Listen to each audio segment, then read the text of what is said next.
Go ahead and call this meeting to order and get everyone to stand for the Pledge of Allegiance.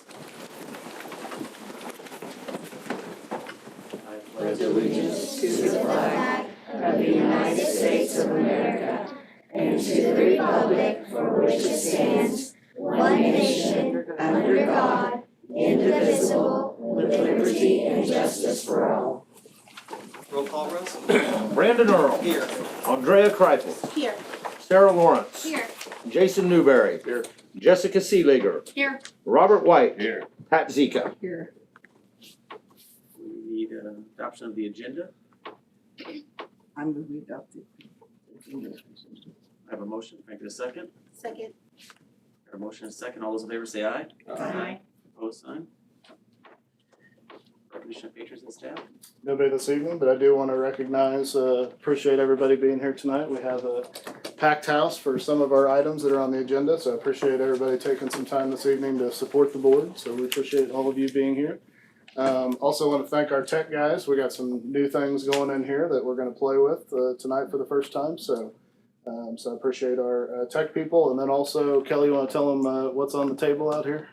Oh, just Chartwell's donated that for the board members to enjoy for this evening. So just eat it at your So if you get tired of hearing my voice at any time, just grab a snack and enjoy. So besides that, I think we're good. Okay. First thing, discussion items. Education spotlight. Yes, Mrs. Higgins, where are you at? Come on in. So Lincoln Elementary recently from the state, from KSD, received the Challenge Award based off of their work on the state assessments last year. And Jim McNeese, who's our state board member representative, came down last week and presented to them. And so they are here this evening to get a good congratulations from the board based off of their hard work. So. Yeah, absolutely. You guys want to come? If you guys want to come out here and we can move this so you can get a picture. So we received the Challenge Award of Merit, and this was awarded to outstanding achievement and uncommon accomplishment, and based on Kansas math and reading assessment results. So Lincoln was recognized for doing great things, and we had some of our kids and our teachers come up, and I just want to let you guys know how much I appreciate them and the hard work that they've done. They've made my life very easy working with them, so thank you guys, I appreciate it. Pretty major.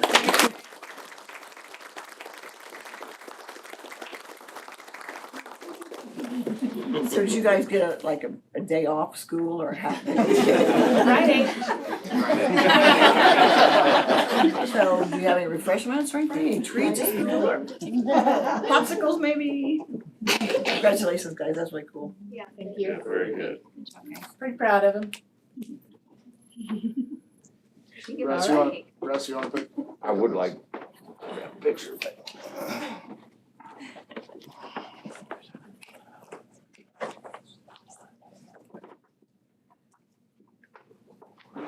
Yeah, right there, like. Perfect. Thank you, guys. And thank you so much to all the parents who brought them tonight. Really appreciate it.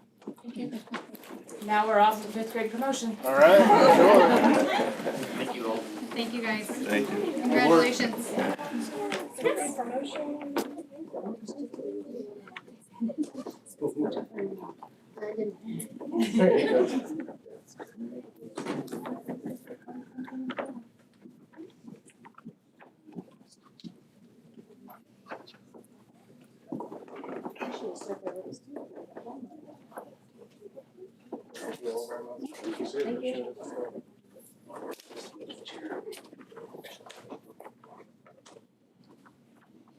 Next.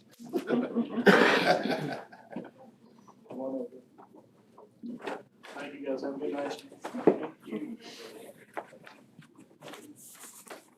Yep. Next Item up for discussion, the state legislature bill, House Bill 2600. Yes, so Mrs. DeFore and her leadership team are here this evening to talk about a House bill that they've been discussing in class and have some leadership ideas on, and so I'm gonna let them take the floor. Okay, this is my group, and just a little bit of background. I've taught leadership at the high school since 2011, and every year it has its own. Actually, it started in 2010, right, with the class of 2011. Every year it has its own flavor. The kids really do lead the class on what they think is important in their life, what they think is impactful. The last 2 years, we've been part of a group in the state called Y-Link, and that has opened up some different opportunities for us. And so one of those opportunities is what they're going to talk to us about today.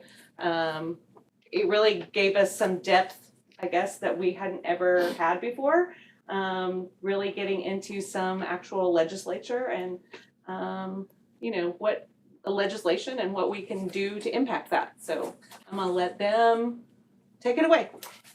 We're with the Wellington Leadership class, and we're here to talk to you about some things that we've been doing in this year. I'm Sullivan Parkey, and I'm a junior. I'm Alina Reinhardt, I'm a freshman. My name is Claire Norris, and I'm a junior. My name is Joseph Morningstar Morales, and I'm a junior. And I'm Logan Robinson, and I'm a sophomore. So, towards the beginning of the second semester, our leadership class decided to expand the Crusader Care program, which we have been operating for a year and a half with the Crusader Closet. The Crusader Closet is our way of distributing and organizing clothes and items others need. Many of these items and clothes has been donated to us by the casino. Yes. And on March 26th, we went up to Topeka for an event that Y-Link, Youth Leaders of America, in Kansas, held called Youth Mental Health Advocacy Day. And we were supposed to talk to our House Representative, Bill Riley, but sadly he was double booked. So instead we invited him to come to our classroom, and he accepted. And he suggested that we come here so we could still advocate for House Bill 2600. We would like to present our elevator speech now. We are here to personally advocate for House Bill 2600, which requires public school facilities to stock ladies' restrooms with feminine hygiene products. Passage of this bill would positively affect not only our school, but other schools as well. Through private donations, we have piloted a program like this in our building with great success. They required us to fundraise, and if we must continue to fundraise for this project, it could prevent us from doing other good works because of the time that it takes. We think public funding of feminine hygiene products should be implemented in our school because this is a basic need. Just like food services, every kid needs food, every woman needs products. Since we currently don't have this, we have to carry products on us at all times. We never know when we might need them or if anywhere we go we'll have them. Why this is so near and dear to our hearts is because we've kind of had the idea of mental health and how that's so important for us, and that's kind of been like what we've been going through this entire year as a class. But some kind of statistics mental health wise on that would be how 68 of students in period poverty have depression symptoms, and also period poverty methods of coping. Sometimes they include borrowing from other students and using products longer than recommended, or going without them at all, or using even other materials. So having the supplies we need can create a better learning environment in general. It ends a lot of anxiety that comes with not having their basic needs. Having these needs can help reduce stress and anxiety and making relationships with their teachers, other students better overall. Oh yeah. So this bill kind of gave us a good opportunity to advocate for something bigger. I mean, we started out with this project. They told us to pick a bill and speak on it with our representative, and that's kind of all they told us. But this bill gave us a better purpose. So throughout our research, that purpose is to help young women and girls feel more comfortable and accepted in our schools. So now that we have a better understanding of this bill, it's driving us forward in future projects. We can now articulate to some of the most important people, like you guys, the importance of women's hygienes and mental health intertwined with it. So for a little context on the history of the bill, so this bill, 2600, was introduced in January, And after that, it was assigned to the Committee of Education, and since then, nothing has happened. We were meeting with Representative Riley. We actually asked him to come to our class. He came to our class and we got to talk to him, and we were meeting with him, and since then, that bill has died because the session has ended. But we did get to talk to Representative Riley, and he said that he suggested us coming here and talking to you guys about this and what you guys can do, which we had already planned on doing and had planned to be here. So yeah, that's basically all we've gotten to at this point. Any questions? So what's the next step? Well, what we have done so far, last year, we had a fundraiser and a donation drive, and we utilized all of that. And we, like I said, we were a member of the Y-Link group, and with that comes a grant, and so we spent grant money on that. And so our ask is for it to be funded by the school board. What we've done so far, last year, in the summertime, we ordered products to supplement what we already had collected through donations, and it didn't quite make it through the year. So we were just hoping that we've kind of got some numbers. We feel like it's gonna cost around $500. It might cost a little bit more than that to supply our school for a year, but I know that would also open the door for the middle school, would probably need the same kind of situation. I don't know, I haven't talked to them about how they would implement something like that, but I would feel that they would probably want to also capitalize on that if that was something that you would be interested in looking into. That would give you the whole year. That's about how much we spent, so I'm hoping so. What we have also, since we've started this, we started it last year in like mid-February, so a year and a half ago. And we had some concerns that what if there was vandalism, or what if there was, misuse or whatever, and we just really haven't seen any of that, so that was really heartening. And even the kids, they have been, we just have little care packages, I guess, in the restrooms, and it's, take what you need. And as they go through and fill those up, they've been thanked for having that available to the girls. So we really feel like it's a service that we feel good about having been in the beginning of that. I know that there are several states around us that have similar situations where they have access to products. We have traveled just a tiny bit with our group and been at colleges, and there's dispensers free on the wall in colleges, and we just felt like that's something that we think we could help our students with. So they're currently just in the bathrooms, that's what you said, little packages, and just kind of. So we just have a little, like a plastic box that we just refill with assorted stuff, so that students can just get what they need. Just hanging on the wall in the bathroom on little command hooks. So that's what we currently have. I don't know. Would you be interested in any kind of, in something, I guess, better to store them, what I'm saying, not just or is that working, is there vandalism, We haven't had any problems that we have seen, and maybe there would be something that would be better. I know that there are like dispensers out there for that. I don't know. I mean, it would just cost. Yeah. So we would not say no to that, but at the same time, we also, it has been working so far, and I feel okay with that. it could be improved, but For now. you know, feel good about that. How much did you guys earn with the fundraiser and donation drive last year? So it was really not very, it wasn't really money, it was mostly products, and I probably did count all of that, but Oh, that's okay. at this moment, I don't have that number in my head. So not quite enough to get you through that first year. last Right. year. So we also, like I said, we had some money left on our grant last year, and I was like, well, what can we do with that? So I called the grantor and asked, can we spend this money on this? And they let us. So we just spent what we had left, and it got us most of the way through the year. So we ordered, I mean, if you want to know the number, we ordered 1,152 tampons last year. So, and it just didn't quite make it through the year.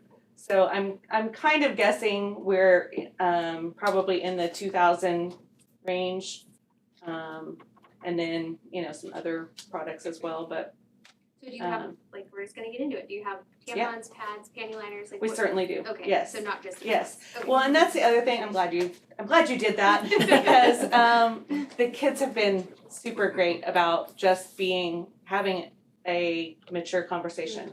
We've just really had. It's been really good for all of us. So yes, we have had. Well, we even had deodorant and things like that for a while, because that's as part of the things that came in with our donation drive. But mostly what we've had is tampons, panty liners, pads. So just kind of an array of things that students would need. And also, our Crusader Closet has the clothing that has been donated from the casino, and we've organized that and made a Google form where students can scan the QR code and do a Google form to request items that they need, and that would go to that Google form goes to their counselor, and then their counselor tells me that she needs this much stuff, whatever the stuff is, but no name attached. And then they go collect up the goods and take it to the counselor, and that includes those hygiene products as well. So we've kind of tried to utilize things that we have access to already. We've supplemented that, and we've tried to make sure that kids know about it. So. Well, and I think another benefit of us doing this, it's also eliminating the stigma in our schools. I feel like girls are a lot more willing to come to even Mr. Four and to us about refilling the bathrooms and even just getting specific products. I think it's more generalized and more talked about now that, this is something that all women have, right? Like it's something that's there, and it's easier to talk about. Okay. So this is a well-known thing in the schools, like every girl, she knows that she can go and get it. Okay. Absolutely. Yep. It's just right on the wall, and there's a little sign that says "Take what you need."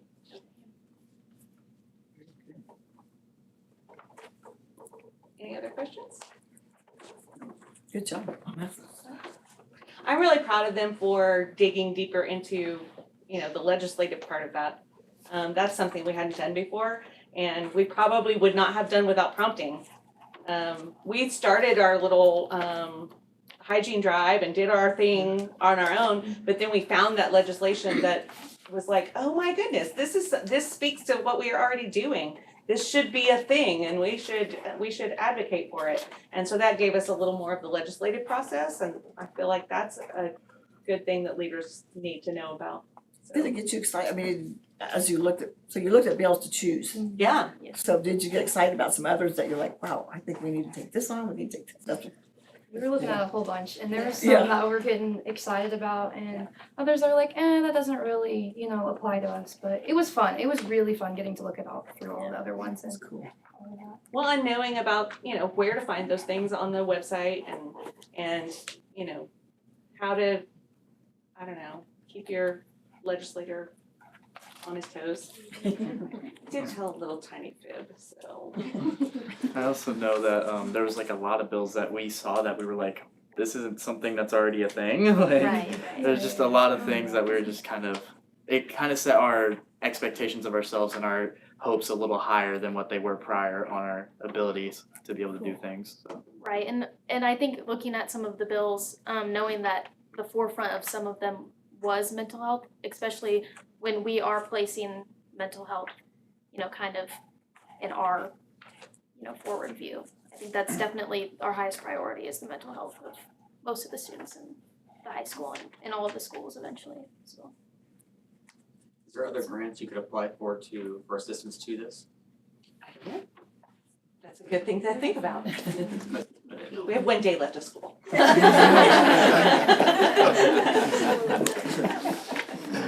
So yeah, that'd be, we have not looked into that, so that would be something.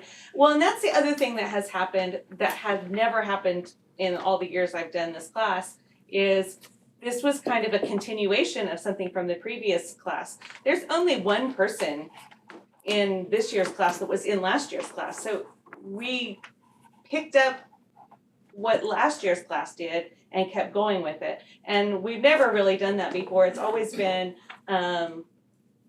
and it always will be what's important to you and where do we want to go with our class this year and what are the things that we want to do.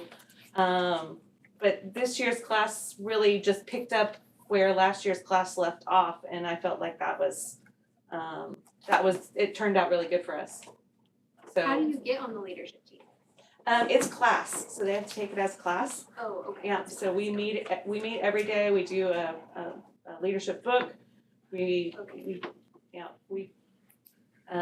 took a group to we've been to Topeka twice. We went to Topeka for this, and we also went to Topeka for the Washburn Leadership Challenge event. Took a group to that, and they did really well. Oh yeah, there's quite a few of you here. Yeah, so it's a class that really kind of opens up their horizons, I think. So, and they're able to take it up to 3 times. So Cool. Hey Darcy, not to put you on the spot, but I'm thinking $500 isn't gonna move the needle much as far as our budget, right? I don't think so. So with that If being we look at said, maybe, I'm closing this year obviously What? now, but if we look at for next year, July. 1,000, would that be okay? And do the middle school too. Cause I think, did the law, the proposed, It wasn't it 5th through 12th? it was 5th Yeah. through 12th. Yes, it certainly was. It does. I've got the stuff here if anybody wants it. This is the bill and who's on the committee on education and who didn't really tell the truth about that. So I guess my take on it is $1,000 isn't gonna move the needle that much between the high school and the middle school. And if this kind of gets you guys the shot in the arm that you need to kind of take the next steps, I would make the motion tonight that we put $1,000 towards this. I second. We got a motion and a second. All those in favor say aye. Aye. Opposed, same sign. Woohoo! Look at us! Awesome. With that being Good job, said, I would guys. love to see our legislature stepping up too. Absolutely. Keep fighting. Right. Good job. And can you guys sort of mentor maybe the middle school to have I mean, I would be, It might be a I will little tell you, challenging we for went to the middle school to see their setup for their closet. So we could set our closet up because theirs was so much more organized and so we went there on a little field trip and so we would love to return the favor. Absolutely, Because some of these conversations are more difficult when you're younger and they're not quite absolutely. there. And so if they can have some people that they can lean on as mentors to try to get that going, that would be helpful. Certainly. Great job. All right. Thanks. Good Thank job, you guys. You sure can. I have to stay, so you can go. Have fun.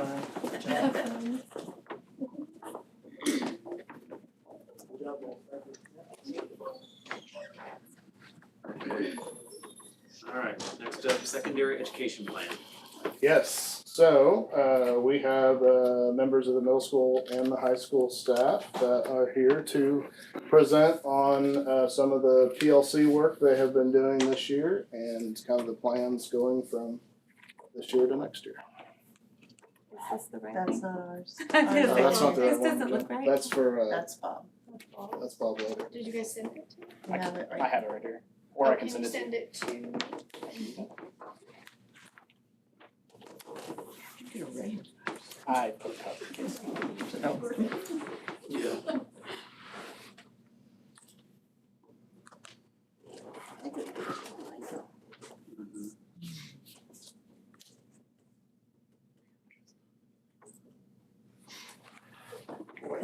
Did you get it?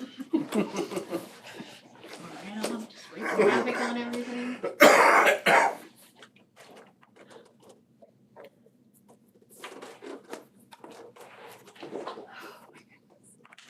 Well, I can't wait till 5th hour tomorrow. It's gonna be a great time. Mr. Meyer, do you have someone in the middle school that can make sure the documents are stocked? I will get in touch with Sammy and. I know somebody. Does that sound right? Mike Oh, you knows do? somebody. Very good. I was gonna say, I remember you presenting a while back. Oh, you did? Oh, my Yeah. goodness. It's fine. Well, We'll be friends.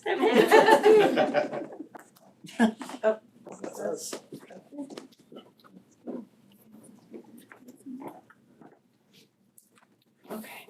I'm Dina Smith and I am the reading intervention teacher at the middle school. Brandon Lambert, I'm the business teacher at the middle school.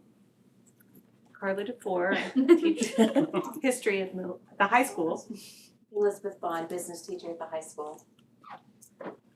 So today we were asked to come and just kind of share a little bit about how we've been using our team plan times to work on our PLCs. So we put a little presentation together and just kind of go over how we've been implementing that this year. We at the middle school have had a team plan time for several years. This year we've kind of put more of a structure to it. We have utilized 3 of the days for our team plan with the structure that's listed on the board here. One of the days, Mrs. Brown, our counselor, comes in and talks to us about students' needs that she's seeing in her office or just relaying information to us from their therapists or counselors, parents that contact her so that the team members are all informed about how students are doing. And then we have one day that Mr. Meyer comes in to meet with the teams, and we've been going through our PLC books with him.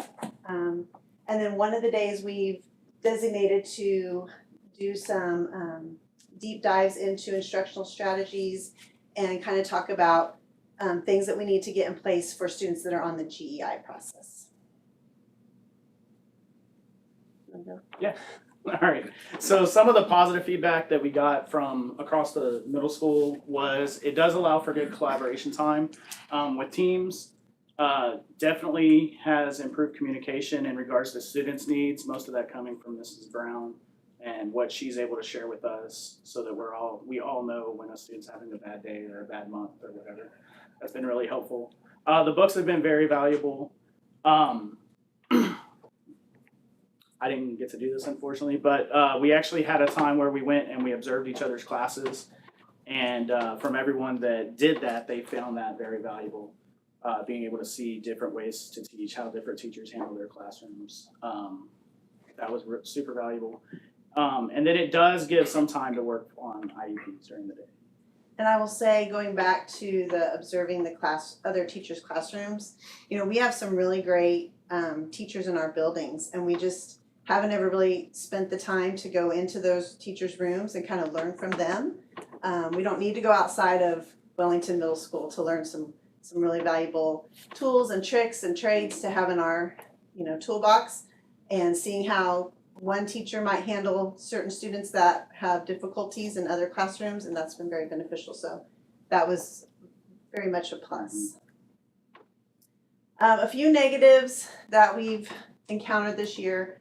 One is that we have, a lack of substitutes, as you know, and so a lot of times teachers are asked to cover other classes during plan time, so they're missing out on some of those discussions. They're missing out on the PLC time. because of that. And then we also have quite a few coaches in our buildings, and so when they have to be gone for meets or games or those kinds of things, they're also missing out. And then we've talked about one of the things we need to look at is our actual schedule, lining up some people's plan times so that they're able to meet together. Our electives, their plan times were kind of all over the place. So in some instances, we had groups of 2 teachers together. Obviously that's okay, but that's not the best scenario. So trying to align our schedules so that multiple people have the same plan time, and we're working on that for next year. All right, so some ways to improve. This is some stuff we've talked about. Having a schedule at least a week out, so like when we come in on Monday, we know this is the part of the book we're going to go through. That way, if Mr. Meyer's not around for whatever reason, we can still go through that and kind of keep tracking in the right direction. Change the schedule to increase the size of the elective PLC. So like my PLC is 3 people, and there's me and then 2 really good teachers, but we only have so many ideas between the 3 of us and so much thought there. So increasing the size, the core teams, they all have a plan together where they have all 5 teachers at one time. Electives were kind of all over the place. So that's something we're working on. Allowing for more access to FastBridge data. That's another thing as an elective teacher that I don't get a lot of information on because I don't have a Quest, so I don't have access to FastBridge. And then something we think that would be beneficial is adding PLC discussion time in during in-service to maybe go across grade levels where 8th grade is sharing information with 7th grade or 6th grade. Because each core team is on a plan, obviously, at a different time.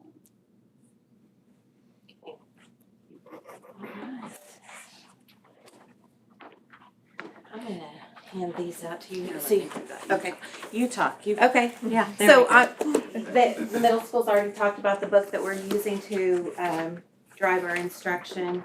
So PLC stands for Professional Learning Community. And during those PLCs, we're purposefully focusing on student learning. But the plus part of this book is also looking at our teaching and how the students are responding to our teaching. So both sides of the equation, the student side and then the teacher side. And they refer to those walks, and that's the purpose of those walks, is to get into the classrooms and look at our teaching as well. So we kind of have a similar structure. Our teams meet daily, 3 days a week. We have work with our PLCs.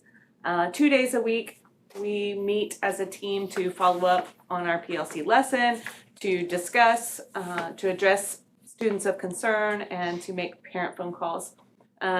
We have team leaders on each team that rotate each month, and we record our notes to share with admin. So we handed out to you like all of the input that we got from our team members. So just we kind of gave you all the stuff. So this is what our question was. What are some things that you liked about PLC and teams? And then and we, like I said, we just provided that all for you in this packet. It really is their exact words copy pasted.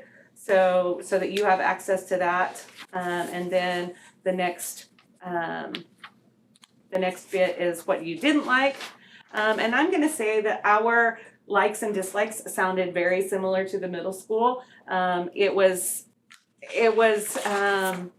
we felt like we really utilized our time, but there definitely could be some improvements, and so there were some suggestions for improvement. And they also sounded similar. So we just feel like the good, the bad, the ugly is all there. But it really seems like our teachers feel like that schedule ahead of time would be helpful to utilize our time better, to make more efficient use of it. But we feel like we are learning a lot of things. This year was a big learning curve of trying to figure out what we need to do. How do we do this PLC thing? And next year will be better. So, Okay, question. Who is on these teams? so every staff or every teacher is on a different team. So like I'm on the 11th grade team because I teach mostly juniors.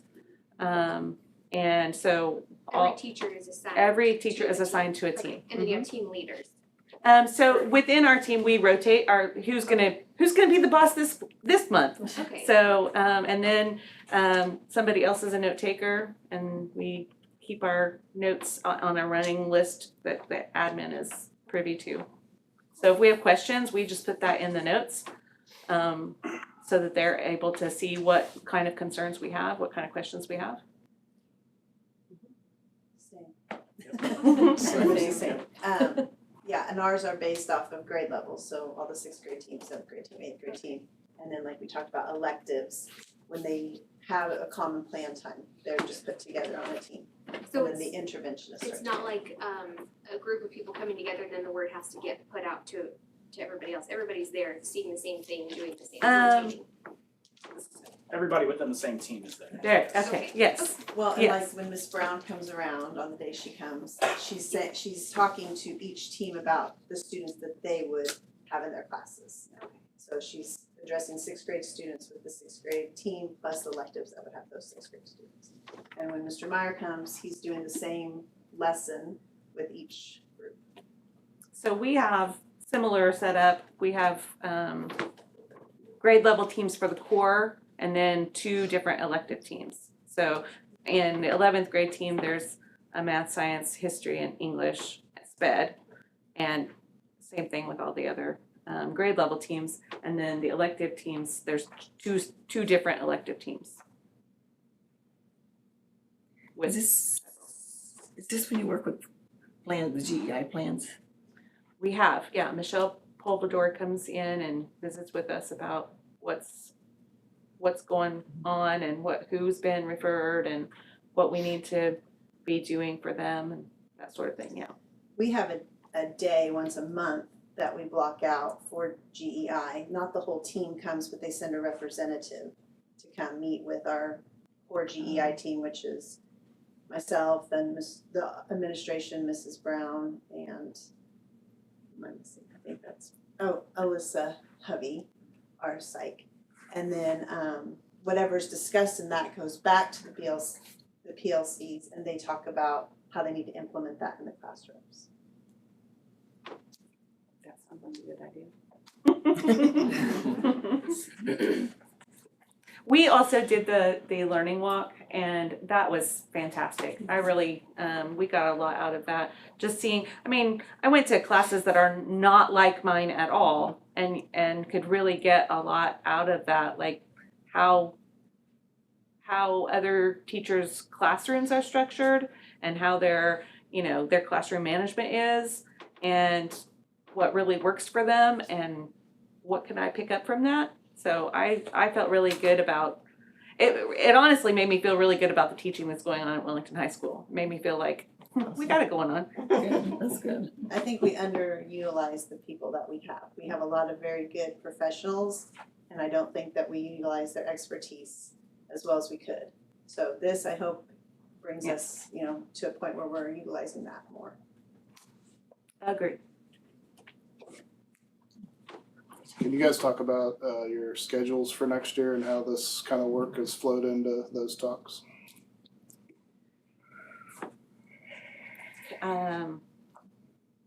So I don't know exactly. I'm not. I just mean as far as what the BLT has. I know some of the talks has been about how to structure this so that you're getting everything the students need as far as I know there's been talks about trying to get some CrewCon back. I know there's been talks about continuing PLCs and how I kind of want to talk about that with I guess everybody, the 3 things, that what's been going on at the high school with the 3 groups, or the 3 suggestions that the BLT worked really hard on. Yeah. So I'd like to talk about that at a separate time, because I think we all need to know about the scheduling, the hard work that's been put into it. So I guess we kind of tried to decide what different agenda item, is that what you're saying?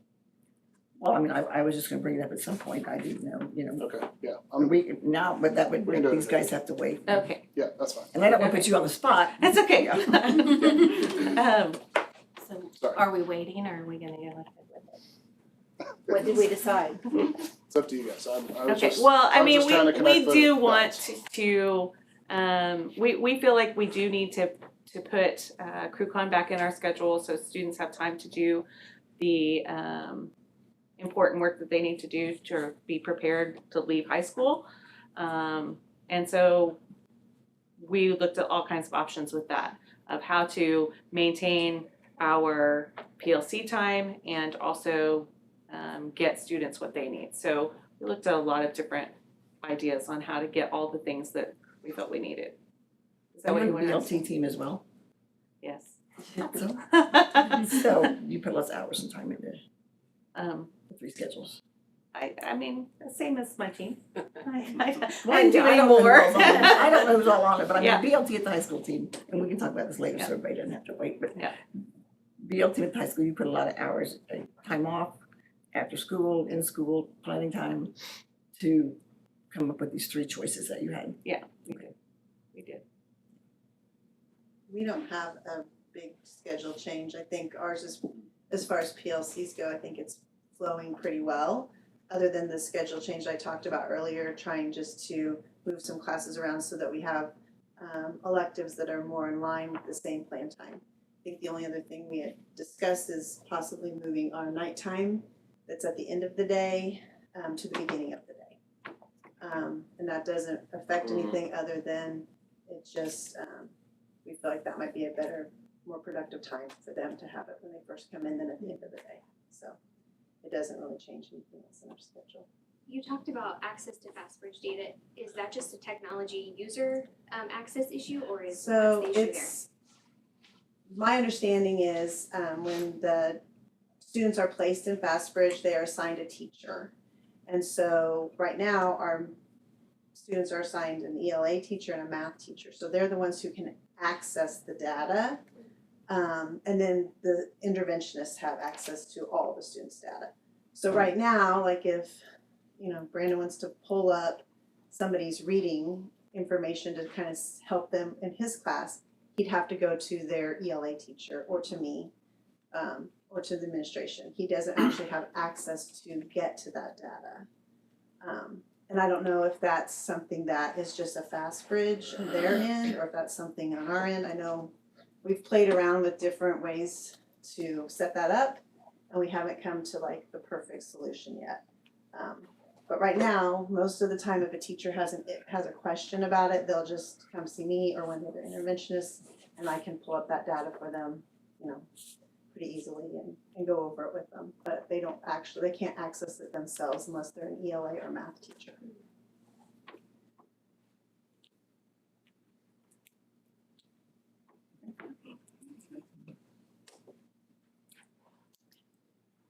Great.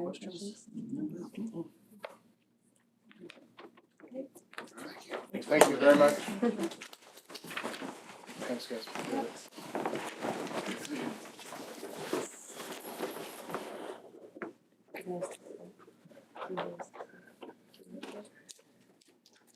All right, next up, Grant from Kansas State. Yes, Linda is not here this evening, but they, her and Renee Case, they have been wanting to put some additional welding booths out in the ag shop, and reached out to the Kansas Star Casino and were awarded a grant to do so. And so currently our welding booths are over on, well, there's many of them are over on Ryan's side on the other side, and so this will put some on Linda's side as well.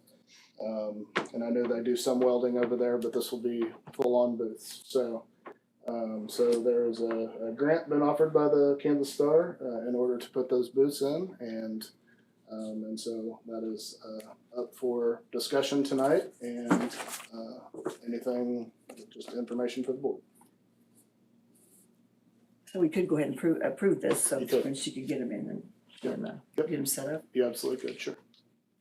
Well, there's a lot of need out there in the shop for the welding booths because we got more kids than we got room for. Yep. And they're trying to double up, so you got one kid welding in a booth and another one standing there watching. Waiting, yeah.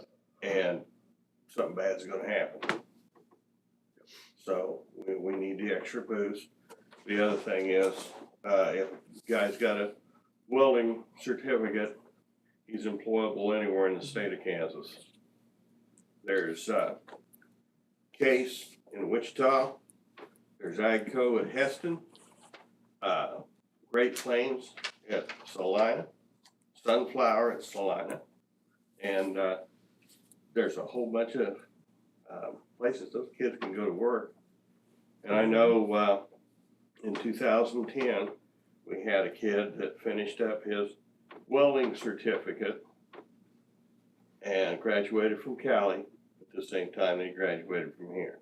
My son got that in 1999 Yeah. from Kelly. And he started 2 weeks later at the Agco plant at Heston for $38 an hour. So he's making $55,000 straight out of high school.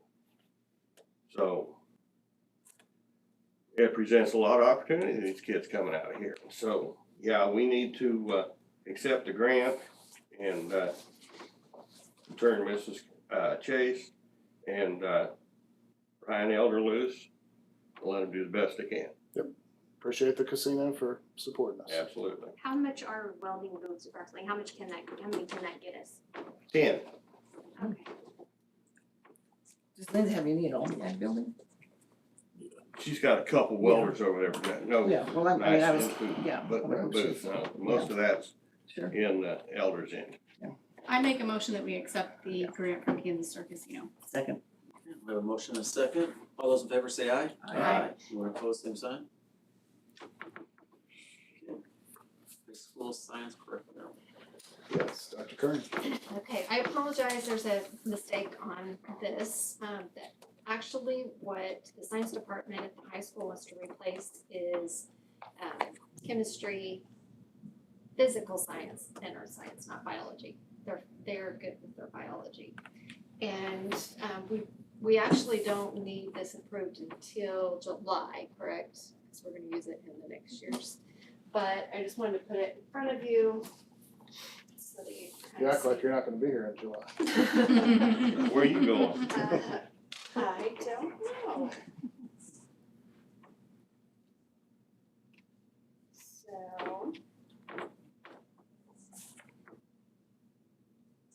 So we replaced, I don't know what's going on here right now. There you go. I know why it's doing that. Okay, so, we replaced a lot of curriculum in 2019, but science, they felt comfortable, moving on with what they had for a little while longer until they had found something that they wanted, and they actually, have some old books over there, but they really just want the online piece and the teacher guides, to go with. And so we don't even have to, you know, ship a bunch of books or anything. They have some of their old books in their classroom, but they say they do so much hands-on in their classrooms anyway that this would be sufficient. So they're interested in replacing their chemistry, physical science, and earth science curriculum with McGraw-Hill. And looking at McGraw-Hill, HMH, and Savas, they're all very close in price. And when I told HMH that I needed to take biology out and put physical science in there to, in their invoice, they said they don't have a physical science book, so I need to find another comparison for that. They said we can do physics, but physical science. So, but you'll see when you look at those invoices that they're very similar in price. And these are our teachers so far. We're gonna have to get a new physics teacher in the science department next year. But it'd be fun to put their pictures up so you can see who we're talking about. So they're just wanting an online piece to what they have now. No, it's actually an updated curriculum. So what they have now is an older 2007 book. So they don't want an update on that? No. And Well, this one being McGraw-Hill is already like on our single sign-on for reading, and they would be automatically the students would automatically be uploaded in it, so it'll be a pretty smooth transition. So that's what they're recommending in McGraw-Hill. We'd still be using 2007 material No, they'd be getting rid of the old books and just and going just using online? Yes. Yeah. Is there an option for printing? And they could actually, the developers used to not let you do this. They would make you get a book for every student that took the class, and then you'd get the online free, but now they've changed that up. So they said, if you decide you want a classroom set of books, you can purchase that at a later date. So they wanna start with this, and then we can get some. Every student gets a Chromebook. Yeah. Yeah, but science is one of those things that's like. So we're also thinking a completely different generation. Yeah. I mean, we're old school. I like to print things off. My kids say, just send it to me and we'll talk. You have to remember that. Yeah, but I think we should have that as an option for the kids. We did with all the other curriculum that we did in 2019, we gave that option, I think, didn't we? Printed was an Oh, option. yeah, we did. Yeah. And, yeah, we had the printed options, and they were a little bit different because they weren't like a hard cover that you keep on the shelf all the time. The reading and social studies, they were more of a workbooks / book, but these would be the kind that you keep in the classroom. What about the things like chemistry uses that are, I'm not gonna say disposable, but you use them, the materials, the experiments, that kind of thing. I'm not a chemistry Lab person, kits. but the, Consumable. there you go, thank you, that's Yes, what I'm looking for. the consumables, they What still about, order all yeah, that, and they do that every year on their summer orders, they order all the just with their summer consumables. orders, I mean, it's not part of the curriculum. It's not automatically ordered with, like it doesn't come. It doesn't come out of with curriculum money, this. but not everybody gets summer orders, do they? Curriculum comes first. Yeah, curriculum. That's what I'm saying though, I mean, It's just, they submit it with us as a summer order, but then we look at it and if this is curriculum, it goes in the top pile of either A, order now, or A, order June 1st is how we so split up. when, what, like, just say for chemistry, what's the cost of consumables each year? I don't even look at those, but they get whatever they need. Yeah, they just submit, here's what I need for the year. And then JJ says, yes, priority, we have the admin prioritize for us. If it's curriculum or if it's a want, they try to help us look at when we have what funds, what they think their teachers need first versus. So what funds does it come out of? It just depends on where the budget's Okay, at. I mean, If we have curriculum. extra in 06, we put it on 06, and we have some in textbook that we need to pull down, we put it in textbook, it's just, it can come out of multiple funds. So it's really not their summer order, it's just a reorder of curriculum that's needed every year. It's just, it's submitted during summer orders, Okay, and they put it on a summer order rec. Yep. And our science teachers have reviewed the curriculum. Yes, they have requested this curriculum. McGraw-Hill.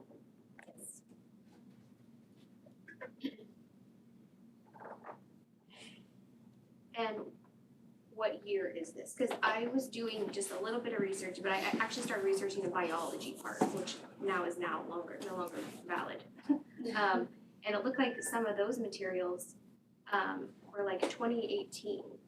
And so with the Biology should be 2020. okay, I think there was one that was like 2018. Something was 2018 on the quote. And so we have it for 6 years. Then 6 plus 6, you got 12-year-old curriculum. But I guess if we're using 2007, I mean. And the beauty of having the online is when they update that, it automatically updates for us. We're not. There's gonna not be stuck another with- charge. Right. And they have students have access to this at home? So their latest is 2020 since they've produced curriculum. This one, no, the biology was Okay. 2020. Okay. This one, I would have to look and see, it is gonna be their newest stuff, so.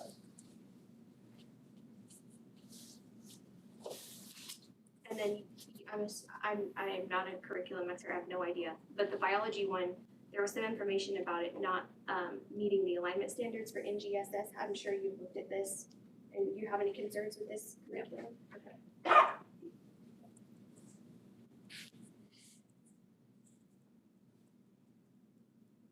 So that's just for discussion right now, so. We still have next month and then you'll vote the following month. Yeah, or if the board's ready next month, then you can vote, you just have to notice that it's gonna come out of the July budget, so that for the auditor. So Jen, is it worth reaching out to anybody else since we're changing from the biology original quote to physical science? Is it worth trying to get different quotes or is there any other vendors I out need to there? get one more, Okay. so you have 3 in there. So yes. And those are the 3 big companies, so, but I'll find another one. Sure. These are just very comparable. Any other questions? Moving on.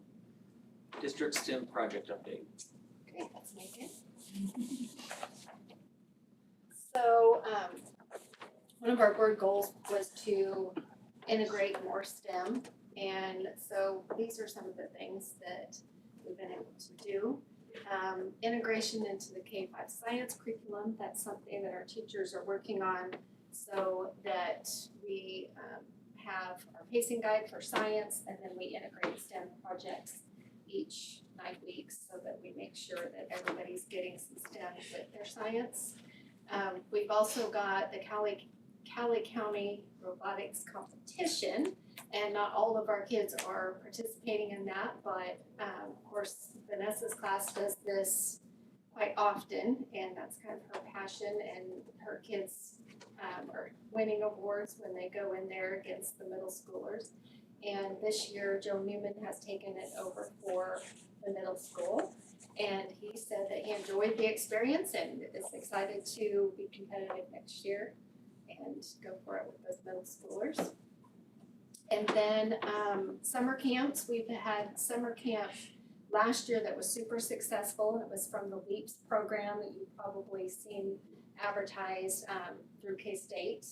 And she went to that last year and got all the goodies and stuff, that she learned a ton about drones and AI and other STEM applications, and then she brings those back and does that in partnership with Cali College. And we provide that in the summer we did for free last year, so we haven't really decided this year, but more information will be coming soon. And I already talked about the middle school STEM section of it. So that's some of our STEM stuff. Do we have any other teachers that are going to join Vanessa in the lead? I know she had mentioned that you would get more things if more teachers did it. Yes, in fact, she mentioned trying to get the library aides involved because they have access to all of that STEM material in their libraries, and that would allow them to kind of be mentored by her in the summertime. So hopefully we have some interested in doing that. Is your cost of the summer camps like double? We did not charge Last year. last time, and we just kind of got to decide. So is it through us? 'Cause it's not through Cali, we just hold it at Cali? So it's actually through Cali too and Canocla, and Okay. I mean, they all come together and provide something. So Cali provided another instructor, and Was K-State involved over the summer or last? so she got all the stuff from K-State and brought it back. Yes, K-State was involved because they did some of the video stuff, so it's a huge partnership, and then Canocla provided the snacks and advertising. What ages is it for? Just So it was upper elementary and middle school. It's pretty cool, and if you have a chance to go by there during during the camp, you'll see some pretty crazy things. The AI is amazing. You can feel like you're driving a helicopter, and it really feels like it. It's super cool. We tried to bring it here once, but it didn't work out because you have to connect to a Wi-Fi that is a movable Wi-Fi. So if we were to do it again, it would be super cool to do it right. I'm up next again. Yep. I got a lot of This stuff was to the talk gen about. round. So the next thing is Crusader credits. And I put their faces up too. So our Crusader credit program is pretty cool, and I still feel like we need more people in it. And I do mention it to my mentees, our brand new teachers, but you have to have your license already. So if you're transitioning, or if you don't have your initial license yet, you can't use this. But we had several, most of them used their letters training. And so all they need to do for this is to kind of create a goal in October, and then by the time we get to April, show some proof that they've met that goal. So they might turn in some lesson plans or video, it can be anything like that to show that they've met their goal. And the beauty of this too, I mean, it not only helps them to eventually move over on the pay scale, but it is great and it can be the same goal that they've used for their evaluation they keep. So it all kind of works together. What is PDC? The Professional Development Council. So we can use those to move over on the pay scale? Mm-hmm. I thought I just saw we can't use. Yeah, it's not recognized by KSDE, so it's like a college credit, but it's not a college credit. So we recognize it as a college credit sort of, but they don't. So if you leave Wellington. Some places do use I mean, we were kind of slow getting into that really, because a lot of places let you use your PTC points or whatever you're talking, I don't know what to call it, but let you use that, your in-service points towards the salary schedule, So. And you can get 1 point per year, is that correct? Yes, Okay. only one. And how hard is it to get a point? Does it Easy. take- okay. I think it's easy because you're already, it's hard, but it's easy. So it's hard in that, like, if you're doing letters, that's hard work and you're doing it all year. But it's easy in that you just write up your Crusader credit goal and you get that on top of your letter certification, so. Now, how does it align to an increase in pay? Like one credit, is there an equals, one credit equals this, or how do you get that? So, like, when you have your bachelor's and you want to move over, it's bachelor's plus, 12 credits, 10 credits. So, yeah, it's like worth one of those credits. If you're at 9, Okay. that might push you to 10. So 10 years to get 10 credits, because you can get 1 year. Yeah. That's a pretty cool deal. So, and I am hoping that I can get my PDC team to feel comfortable, just keep pushing this, because I push it a lot, and I feel like we should have a lot more than this, trying to get credit. So, anyway, and I think I have some things. They could get a small break. Oh, I get a break. So what was the action that you needed on this? Oh yeah, I do need something. Can you approve that we, give these people a Crusader credit? Because the PDC has already looked at it and determined that they did the work. So we just need you to also approve it. I do not know why that's happening. I move that we give Crusader credits to those listed on the agenda. Second. We got a motion and a second. All those in favor say aye. Aye. Thank you very much. Okay, middle middle school core class policy. Yes, the district goal, Mr. Meyer, Yes, they are all yours. good evening. This is new. Do my best to navigate this. So, okay, so here to talk about our district goal to, you can advance if you'd like, to create a plan for students that are failing core classes at the middle school. And so, go ahead. Need like a prompt for you, Jen. So why are the core classes at the middle school important? So obviously your 4 cores, math, science, social studies, and English. I just put together just some reasons why we think they're important. For one, foundational knowledge gives them a solid foundation as they advance onto higher level courses at the high school. But it also builds problem solving, critical thinking, communication, research skills as well. And it gives them a more well-rounded education, exposure to different subjects, obviously, again, to advance to those higher level courses. And it's going to prepare them for higher education if they go off to college, or get them career ready if they decide to enter the workforce right out of high school. Go ahead. And so I wanted to look at a little bit of research.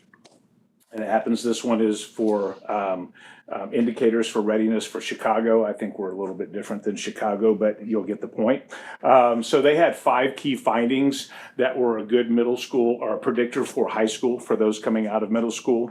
And if you notice, I've kind of highlighted there's a trend going on that we've talked a lot about here. Middle grade attendance and GPA was providing the best indication of how students were going to do at the next level in their high school classes.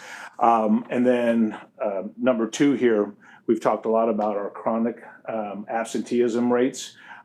Students that were chronically absent or receiving Fs in the middle grades were very high risk of being off track for graduation as early as the 9th grade, and then eventually dropping out. College readiness depends on strong grades in the middle school as well as high school, but also improving grades and attendance in the middle school grades can have a large payoff for high school success, more so even than test scores. The last one is probably more important to a larger metro areas, talking about high school selection, which we really don't have a selection, so I'll just skip that point. So, but the big thing that I noticed from this, talked a lot about several issues that we've going on, attendance issues and grades. And so to the next one, like, what do we do?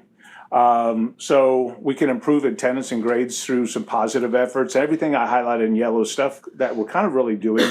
The attendance initiative I talked about previously. I don't remember exactly when it was, but several board meetings back. Things that we're doing to help with the attendance. So making parent phone contacts, monthly to yearly incentives for students for good attendance. Parent meetings to address chronic absenteeism, and then also increasing our opportunities at the middle school for families to get there. So like our STEM night, science fair, literacy night, CTE showcase, and our market day are some examples. And I think a lot of you have been out to those events. And so getting a lot of families in the building, I think, is going to help with attendance as well. And then recognizing for grades, such as the honor roll that we did, monthly prizes and different things that we do at our monthly Student of the Month assemblies. So we're rewarding good attendance there. We used to do it semester-wide, and now, or every semester, and now we're doing it monthly. So we're trying to, it's hard for those kids to look a semester down the road and focus on attendance. And if you do it every month, I think it's a little bit easier for them to stay on track. But then doing random fun activities to help promote a positive atmosphere and climate for the students to make them want to attend. And I put in here a rock, paper, scissors activity. It was when we went and talked, the KISA meeting, and we had other schools that were there, and we were all collaborating. And one of the schools, I don't recall which one, but they had a rock, paper, scissors activity. And at the beginning of the day, when students arrived, they would hand them a set of beads. And during the passing periods, they were allowed to do rock, paper, scissors with someone else that had beads. And once you lost your beads. And then it culminated in like a finals event at their assembly.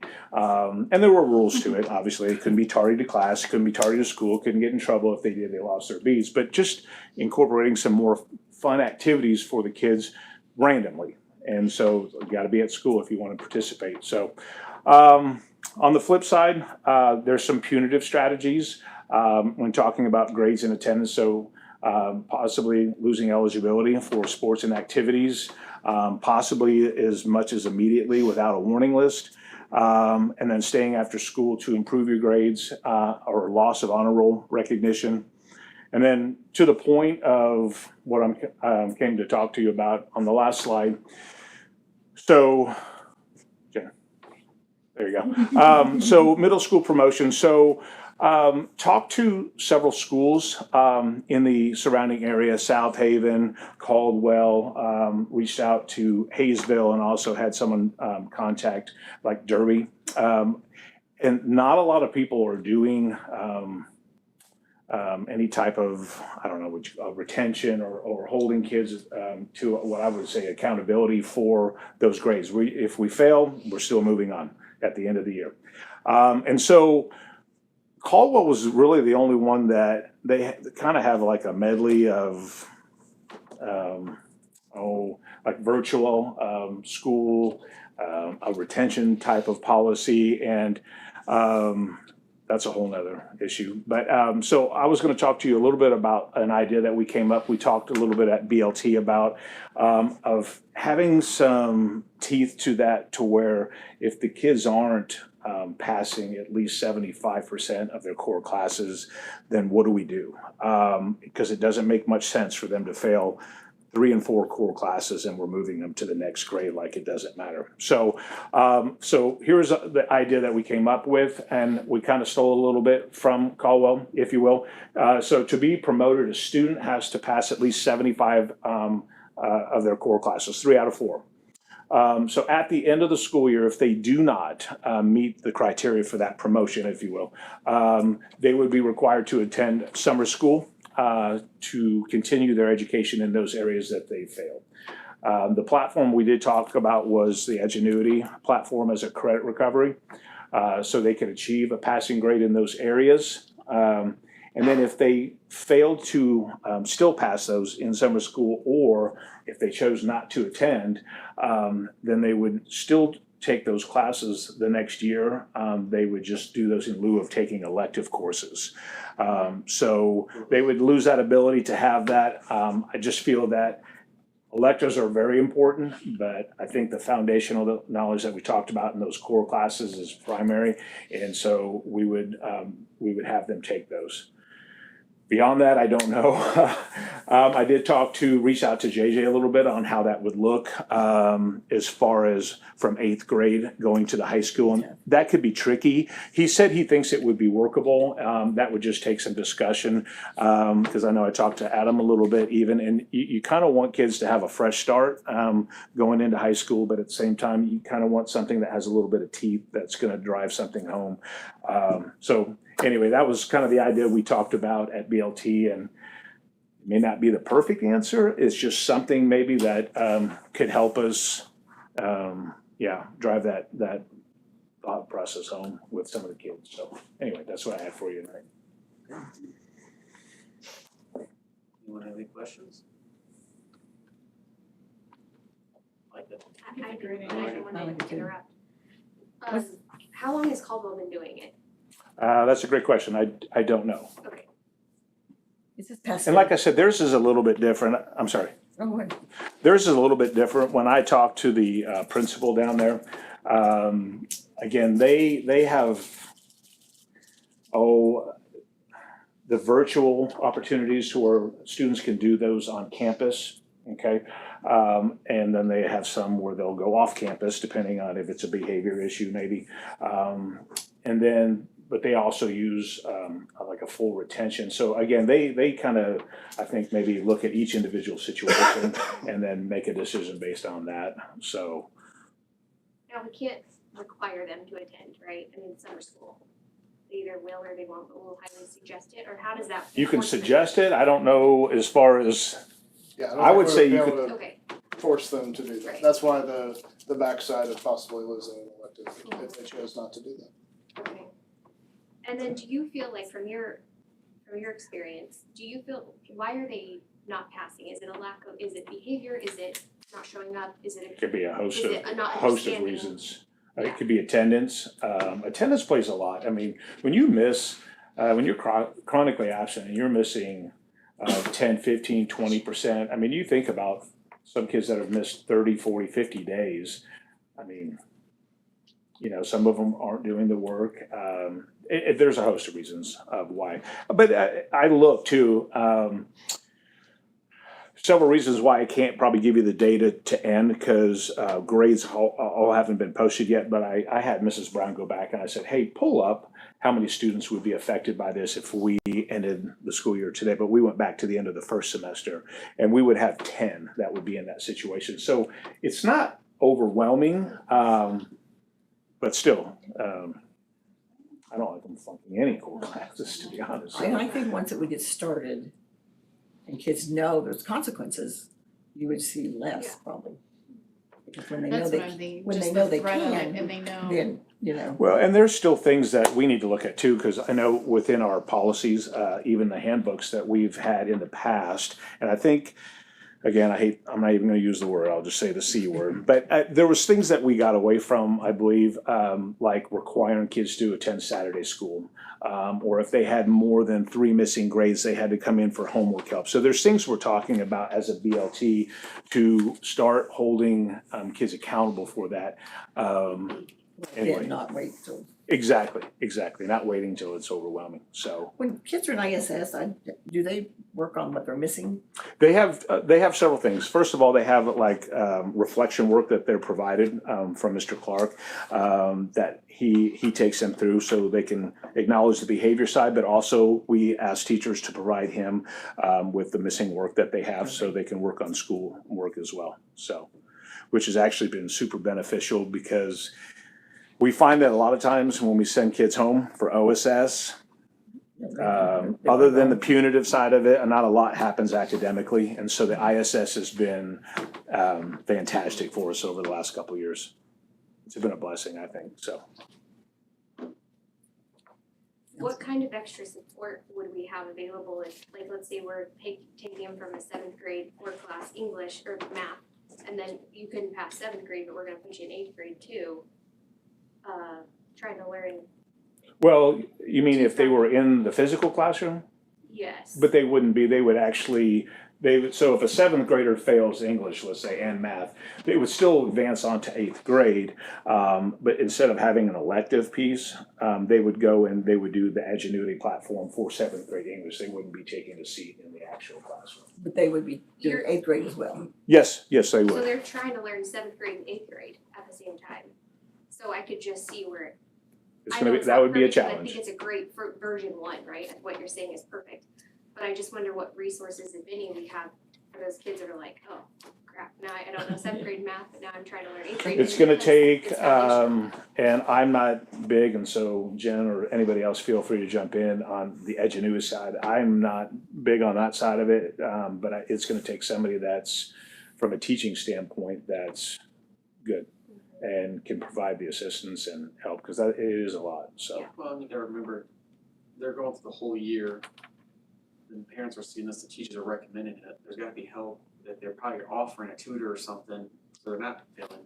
You know, there's gonna be the red flag signs as they get closer. It will be a challenge. And probably some of those would be in a quest also with Oh, yeah. interventionalists, Yeah. right? So Yeah, they're they also wouldn't lose getting the that quest, they'd there. still have their MTSS So they're stuff, also so. getting that.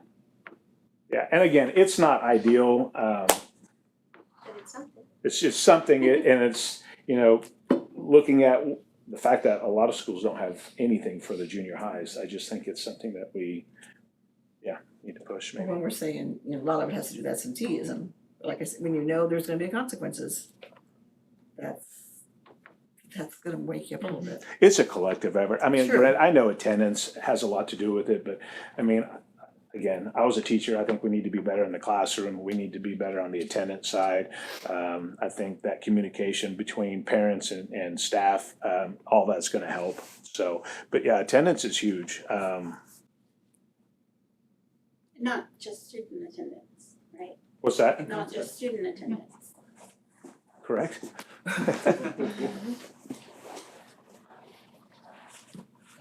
So if the board's interested in this, then it would be a policy placed in the handbook for approval whenever you get handbooks here in July, or June and July. I feel like the You're on the only right thing we track, would right? have to iron out would be Yeah. the high school side of it and how that would look, and so, Yeah. but You said handbooks in when? July? or June and July is usually when, June discussion, July approval is how it's been in the past. Okay, I'm just staring at the word ingenuity. So if I am doing seventh grade recovery with Edgenuity, I'm saying that right? Who's monitoring me? who's what? Who's monitoring me? Whoever when do I that, do that classroom teacher would be, wherever the students would go for the Edgenuity Okay. program, that teacher would be the one that would be working with them directly, so. Well, I appreciate your work, because I mean, it was something that really bothered me when I found out that we just pass kids on, and it looks like you've done a lot of work to kind of remedy that, so I appreciate it. Bob, I tell you all the time, the environment at the middle school has changed so much, and I appreciate it, and I thank you for that. You're welcome. It's a team effort, I promise you, it's It's not great. just me, so. We have a lot of good people up there. Any other questions? Thank you. Thanks, Bob. Yep, thank you. All right, website communication committee.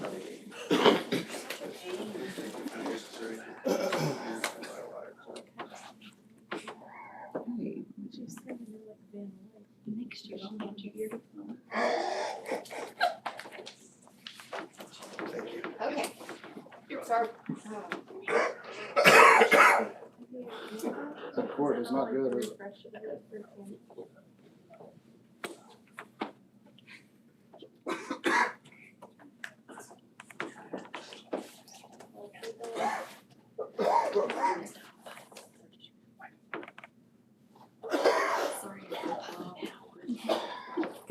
What'd you say, Tim? Holy cow. I just told him next year I'd hand him his diploma when he graduates. He said the 8th grade was the best 3 years of his life. There we go. So our communications committee met, and that's myself, Jessica, Shelby Metcalf, Katie Ford, Rachel Lancer on that team. And so one of the things that we're starting to work on is reorganizing the district website. And Katie Ford is doing that for us. We looked at several websites that were kind of very easy to navigate, just looking at different ones to see what it was that ours was missing. And I have a write-up from Katie on the next slide that I'll show you about that. We've also been talking about teacher to parent communication and comparing what we do with Textcaster, because we love our Textcaster, and some of the apps that our elementary teachers are using, such as ClassTag and ClassDojo. We've also been streamlining communication for outsourced services, which basically means looking at some of the mistakes that have happened this year and making those better. So if we have something like Picture Day coming up, making sure that we're communicating with those people outside the district to get that information to teachers or to parents in a timely manner. And analyzing website templates, that's something we have the option to do. So when we renewed this year, they have us on I believe it's like a 3-year contract, which didn't cost us any extra, but it gives us the opportunity to choose a new template. And once we get this one organized, they can just move it over into the new template. That's really cool. And it'll give us a new fresh look.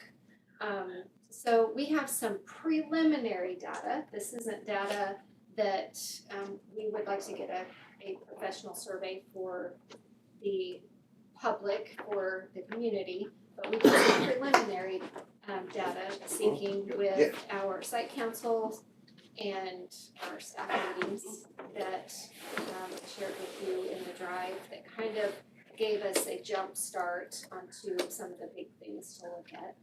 And then from that data, it kind of told us that Textcaster, or getting a text message with information, was one of the best ways that they like to receive data. And so we want to really push that at enrollment this year and to make sure everybody gets signed up right there. So in case they have any troubles, there's somebody there to help them to get onto that. And something else we talked about at enrollment, I forgot to mention to you to add, was the app for the parent portal, and there is a student version, and it's so much easier to navigate than going to the website and finding it and all of that. It's right there at your fingertips. Your password is memorized, and all you have to do is go in, click the button, and you can add money. You can add money to your kids' accounts, pay fees, enroll, everything. Harper just downloaded the student app, and she can check her grades. You can have it set up for notifications for absentees, things like that. So we'd also like to add that to enrollment, also letting parents know the ease of that app and how much it helps with all the little things. Yes, that will be great. So this is kind of what she wrote up. The website's in the final stages of the year-long process of being audited for accessibility by the U.S. Office of Civil Rights. That has been super fun. And for that duration, minimal changes to navigation and website organization have been made. But the last updates to improve accessibility were made within the OCR case manager in April, and now we're waiting for a final review to close that case.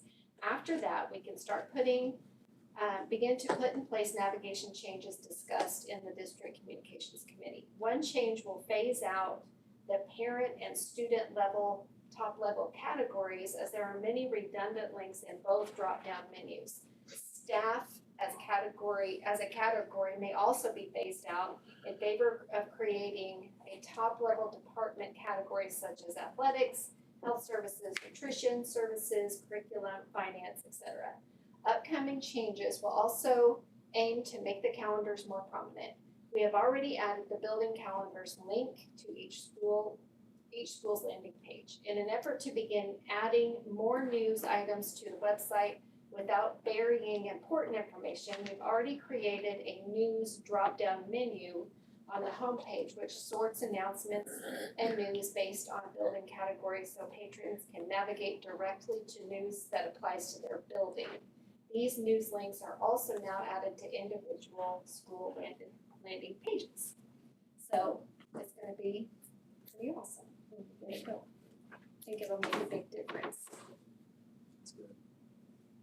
So this is some of the data that we got, and we went around face to face to staff meetings and to the site councils, and talked about this stuff, and then they did a survey at the end to kind of, so that we would have a record of some of those things. But we also want to do another survey eventually so that we can get, the community view, because we know that our site councils and our teachers are used to some of this technology, and so we want to get input from those that aren't so familiar with it too. So this is just some of the things I'm sure that you saw on there, but mostly what they want to look for on the website is news and announcements, school calendars, and extracurricular activities. That they visit the district page, schools page, and staff pages. But they love those text alerts, so everybody's got their phone with them, so anything that they can share their phone they like. And when we asked where they would see a need for more communication, district to community and parents was pretty high. So we wanna work on that. And then schools to community and parents was next. And then a lot of them felt that it was adequate. And that's it. So I got a question on the text caster. Whose responsibility is that to post that? Because sometimes some things don't. So We have There- multiple people. Yeah, there's multiple people on that. So Ellie sends out a lot of the So is it sports things. like, is it up to the coach to get that information to Ellie to get that out? Or is it up Yes. to the band director to get that information to somebody to get that out? Or Yep. where does the responsibility lie? Communication goes from that to the, we have a few people across the district that do it, and so most of the other people would contact one of those contacts if they want to get something out. So. That's one reason why we thought class tag would be neat. Like, I know Eisenhower uses it, some Lincoln parents, schools do, or some Lincoln teachers do, and some Washington do. But if we can get, it would be difficult, we have an idea of how to do it, get everyone on class tag, then you can assign each student to a classroom, you can assign them to a team, different things like that, and then all of our staff would have access to their classroom, their team, whichever it is, whatever it is. And they can send those out directly to just that group. And so then they would have access to it and it would be more personalized. I mean, I kind of lean on the text caster of the school to parent communication, not as much of the school to communication. Not all of our students are gonna, I mean, we've got flip phones. I mean, What? yeah. So none of our students are necessarily gonna be required or can take care of the cell phone so that communication can happen in the first place. So I kind of lean on it to the parent. And then that's the reason I ask as far as who's responsible, because like there was nothing on Textcaster about any of the band concert stuff. I got something. So I didn't. So there just There was one there just needs to yesterday be after. maybe Yeah, the middle communication school to one the tonight staff was, as far but as yeah. make sure we get that information out so the Yep. community knows. Yep.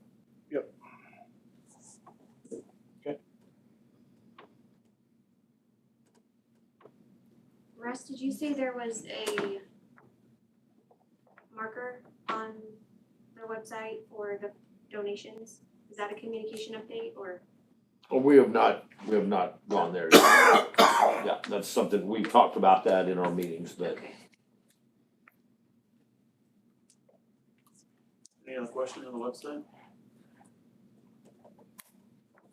Great progress. Alright, let's move on. Eisenhower pickup and drop off. Yes, we started talking about this a couple months ago, and so this month we were hoping to have more drawings together by now, but we're not quite there yet. And Jason can be a part of this conversation, but the city, Tracy Heath, Jeremy Jones, we all have met to discuss this, and then obviously with Charity. And Jason, do you have a thought process on kind of the drone idea that you guys had? So yeah, I talked to Tracy Heath. I think he's gonna put the drone up, but it may not.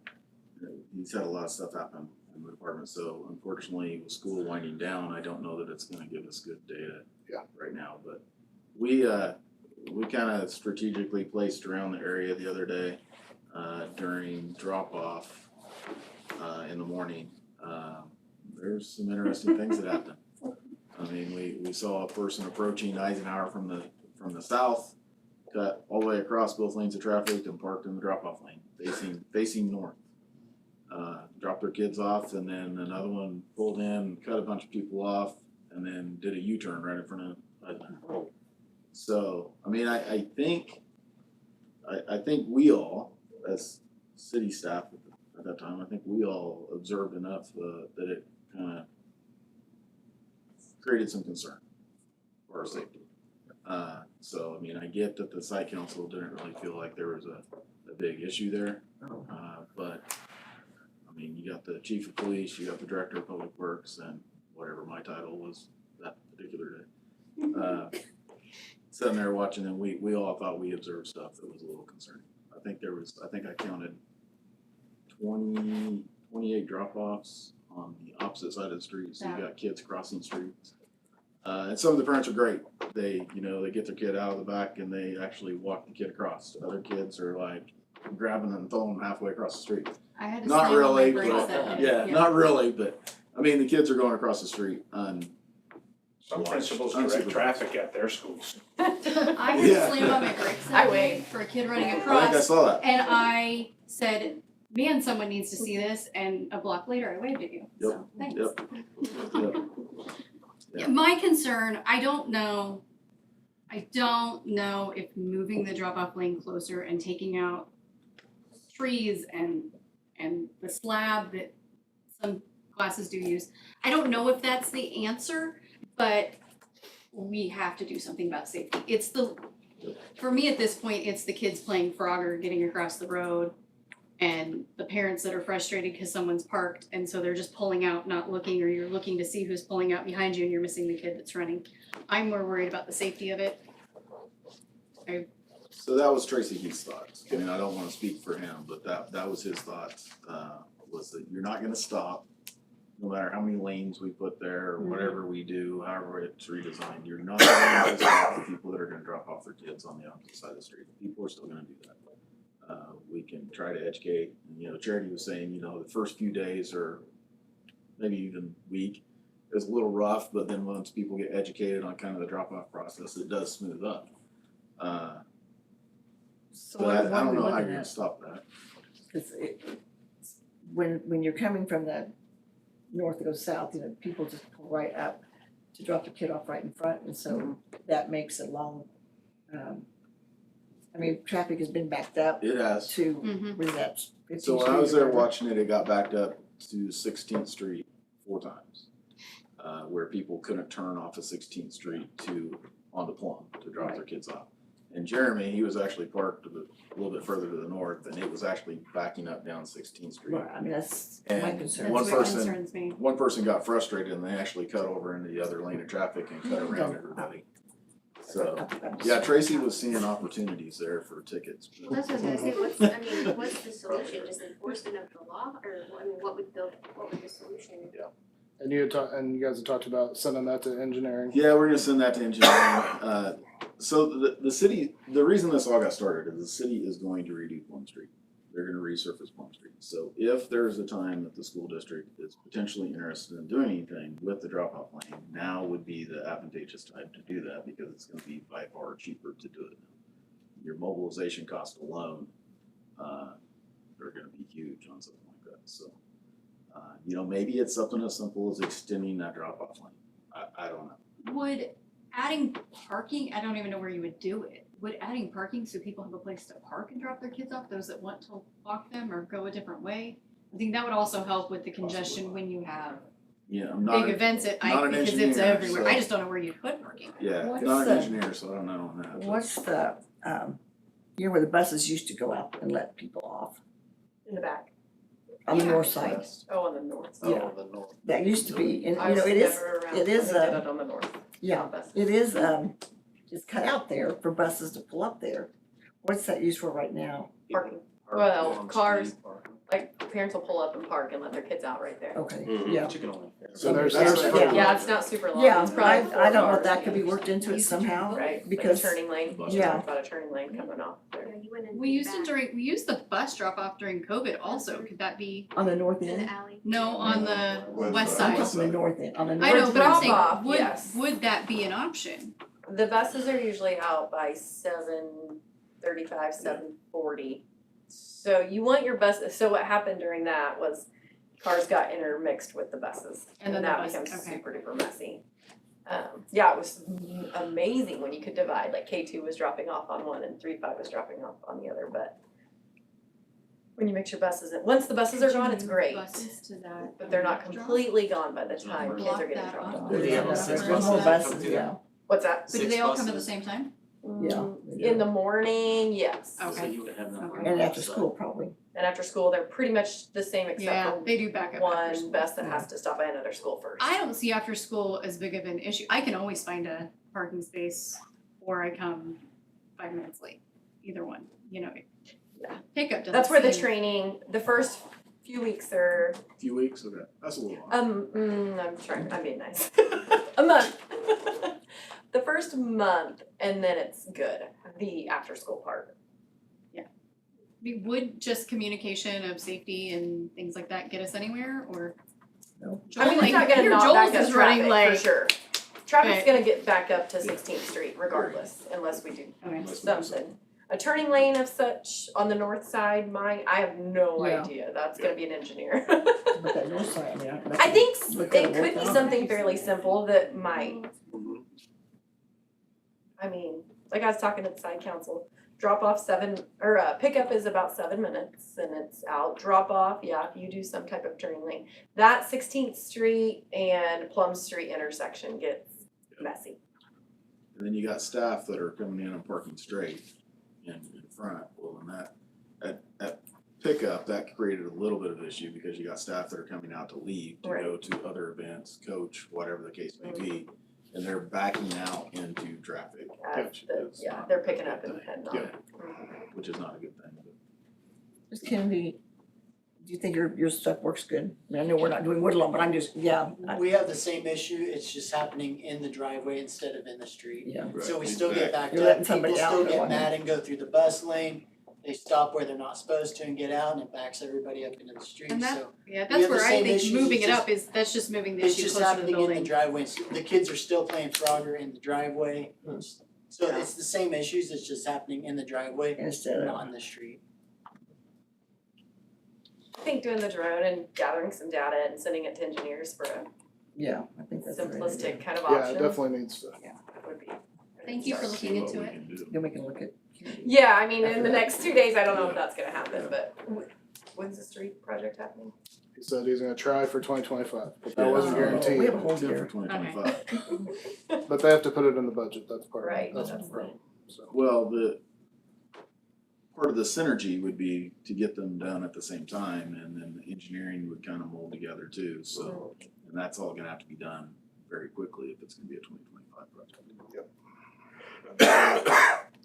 Thank you for spearheading this. I just wanna try to address it if it's an issue. If it's not an issue, then so be it. Okay, any other questions?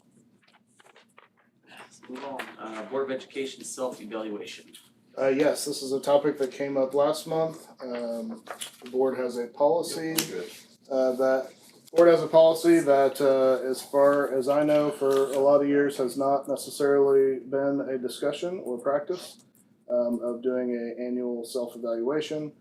Last month, the board discussed, or we had brought up that KSB offers a online evaluation. The board talked about both the policy itself, how I remember it, the board talked about both the policy itself, and then also wanted some other options, and so reached out and got some other options that are more paper-based options that are put into your packet, and then also put the policy in there for you to read if the policy needs discussed as well. So it's just kind of a board discussion at this point on how you want to move forward with either discussing the policy or actions to the policy.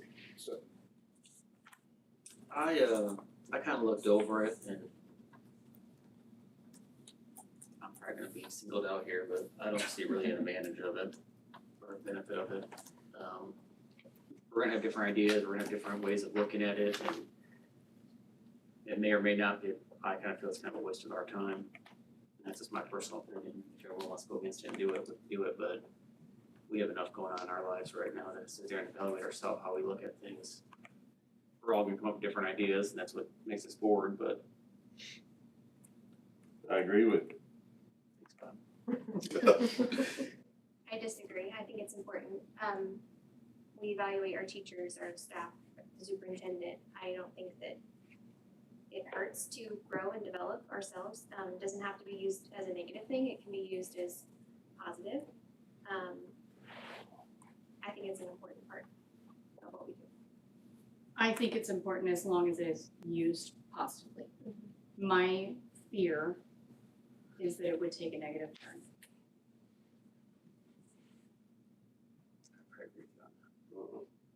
Well, a way I think I brought up several years in a row to maybe, I don't know, to alleviate what might be negative or what might come out of something like that is just to get together for an afternoon to just, and it'd be great when, like, when a new board comes on, just to see what all our thoughts are on things, why do we run for the board, what our goals are, what we see as positives, what we see as negatives, so we see where we're all coming from, so we're not, I guess, negative, or we get to know where, I guess, each other instead of just away from here. And a lot of this isn't even, like, it's not personal, it's like, do I have sufficient understanding of the following areas? Do I need any additional training to fulfill my responsibilities?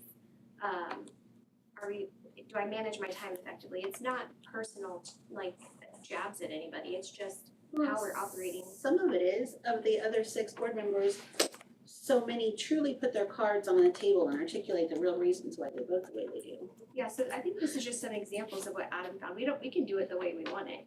We can take out the personal stuff if that's, I just don't know, in my opinion, I think that we're not any better than anybody else that has to be evaluated, and so I think we should, but just my opinion. So my 2 cents is, I don't really think we need to do that. I think we can all self-reflect to know whether we're putting the effort in or not putting the effort in. And I'm not gonna do an evaluation and sugarcoat it, sorry. I'm gonna speak my mind, that's why I'm elected, is to speak my mind. And if you don't agree with me, that's fine. That's why we're all elected, the way we're elected, so I'm gonna vote my conscience, and that's the way it's gonna be. So I'm not, no offense, but I'm not here to make friends. I'm here to do a job, so.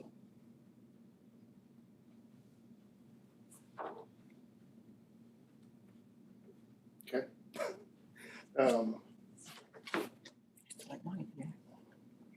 Are you wanting an action? No, I'm just, Okay. this is strictly a board idea. This is not something that is my, in my wheelhouse. This is you guys making this decision and, on how you wanna follow that policy or discount that policy, et cetera. So I this mean, is, I guess you can leave it open if someone wants to do the evaluation themselves, they can do it. I don't think it should go against anyone that doesn't do it.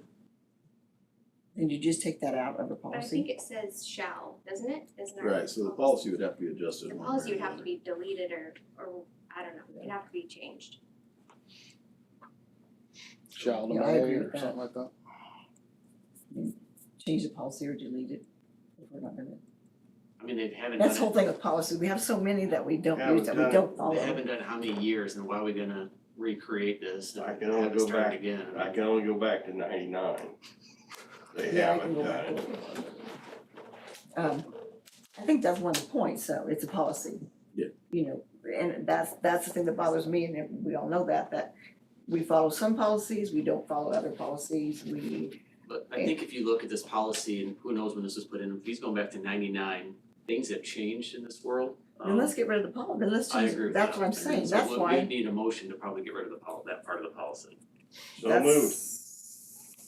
Okay, we have a motion on the floor to remove that policy. Do we have a second? I'd second that. We have a motion and a second. All those in favor say aye.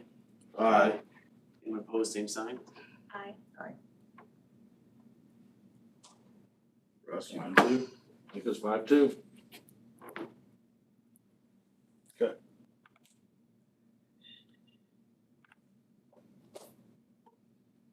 Thank you for bringing it up, I know I brought it up several Yeah, times. no problem.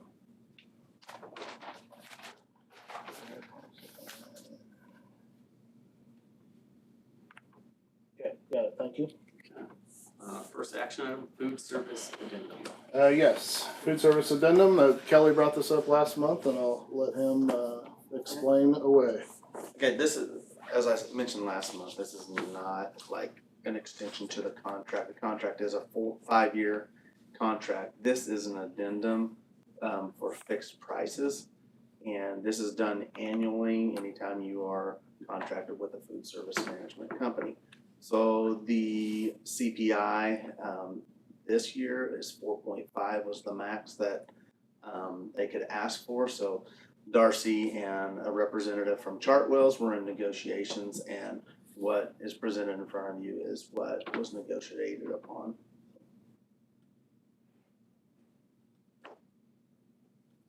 Do you have any questions on it? Are the prices higher or the same? I probably should have read that somewhere, but 4%. the same. And that's just to go along with the increase in food prices, which is not uncommon on a yearly basis. Kelly, overall, are you hearing good things? I mean, everybody's satisfied with the service. I have not heard staff-wise, much everything good. Does the- from any of the principals. Does Futures, I don't know, they get our food from our food service. Do they have any input into anything, or, I mean, what's their It is. recourse if they're not happy? Then they're pretty much their own little entity. We don't evaluate them, we don't do their accounting, we don't do any of that. Well, Darcy might do a little bit, but I don't collect money from them, but, so it's totally. So they're kind of contracted with them separately that we are, except we extend the, They're a vended contract through us is what it's called. They purchase through us. Right, all they do is purchase the food through us, cause it helps them out. And then they do all their other evaluations and all that on their own. The sales are up. I mean, even prior to COVID, obviously, I know my son eats breakfast and lunch every single day because I get the bill to head to family. And I will say this is kind of hard to negotiate on Darcy's part because USDA will not send out the reimbursement rates until mid-July. So it just makes it kind of difficult to negotiate, but they do a good job. And I know I said on that board when we tested it, then they definitely had the best tasting food, for sure. so if Futures isn't happy with some things, do they go to them themselves They or contact through the you? food service director. Okay. And sometimes I'll see me to the email or something, so I'm aware of it as well. Okay, any other questions? I'm looking for a motion to approve. Yes, please. I would move to approve the food service addendum as presented. Let's look at that. Okay, we got a motion and a second. All those in favor say aye. Aye. Anyone opposed, same sign? Thank you. December policy updates. Yes, December policy updates. Well, I think as of the last board meeting, we were down to the last sentence or word. So we, I think we were ready to put that together. So that is back in your packet for approval after making the adjustment of the discussion last board meeting. So I'm tired of seeing this document. You are. I move to approve the December policy updates as presented. We got a motion on the floor. Do we need a second? I second. All right, we got a motion and a second. All those in favor say aye. Aye. Anyone opposed, same sign? Time for June. that's right. June will be coming out. So Yeah. we've got a good plan this time. Though. We're gonna tackle it a little bit differently. So that's good. All right, next item, middle school flooring change order. Yes, so we wanted to put something in your packet that kind of came up, conversations with Mr. Meyer and Kelly along the way. So last month when you approved this, you approved a solid tile across the area by the concession stand and then also by the gym and then also in the classrooms. And so if you go down to the cafeteria, which is not being replaced, there is a pattern on the floor down there. It is not the same tile pattern that you are seeing in your packet for this project, but it is still a tile pattern. And so kind of got into talks about whether that would be good consistency across the school. And then also whether it might just be a sharper look since that flooring hopefully will be there for a long, long time.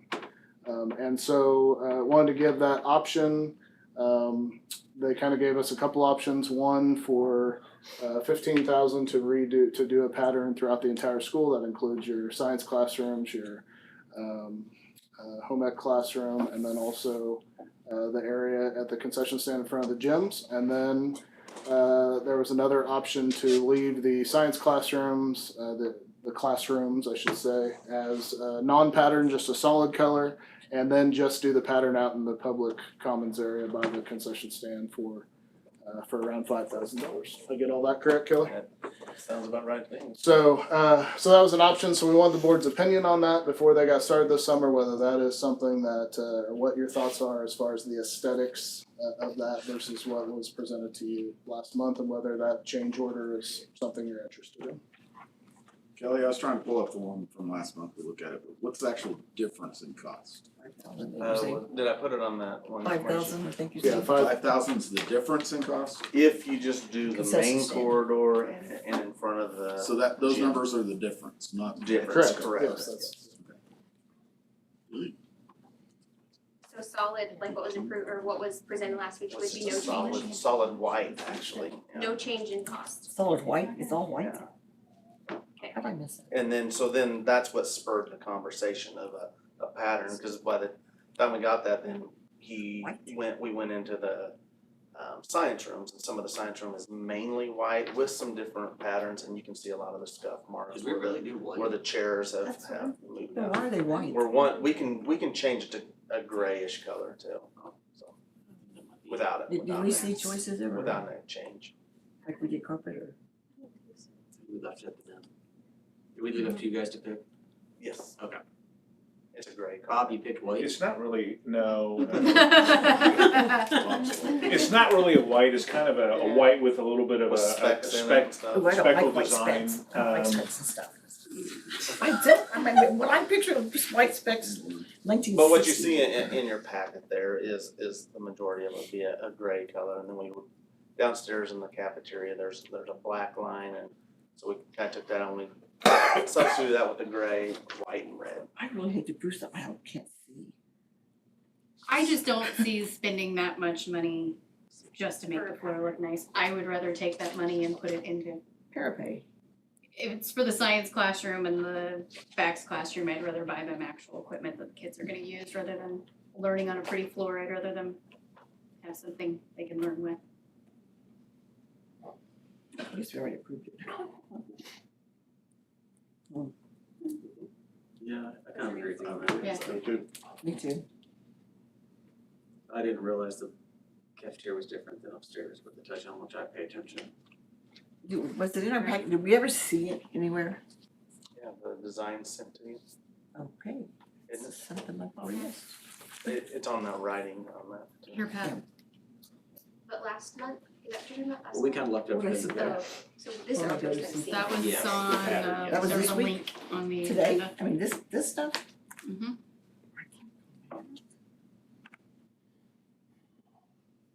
Do you guys think you'll go with the gray instead of the white? Okay. Oh, that's what that was? Oh, my God.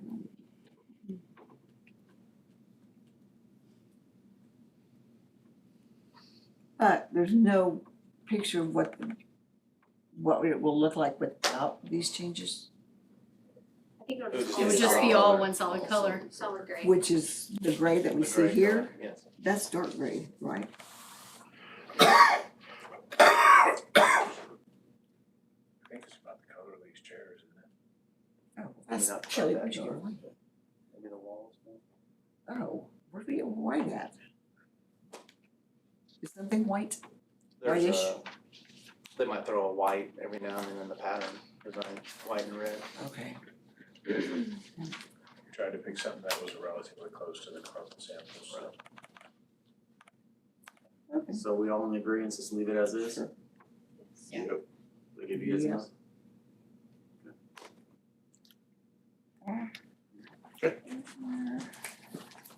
We do not need action on that. Alright. Alright, next up, administrative reports. I have a question. Did you agree on, because I'm gonna have to send an email to them on just solid gray Yeah, no throughout the No whole pattern. building, No not pattern. from the main corridor and concession stand? That you don't want that patterned either? I don't think they want us to this. I think it'd be nice, but $5,000 to be. Okay, I think we decided. I just need Mhm. clarification. Administrative reports, you guys have anything? You wanna anything from what you said?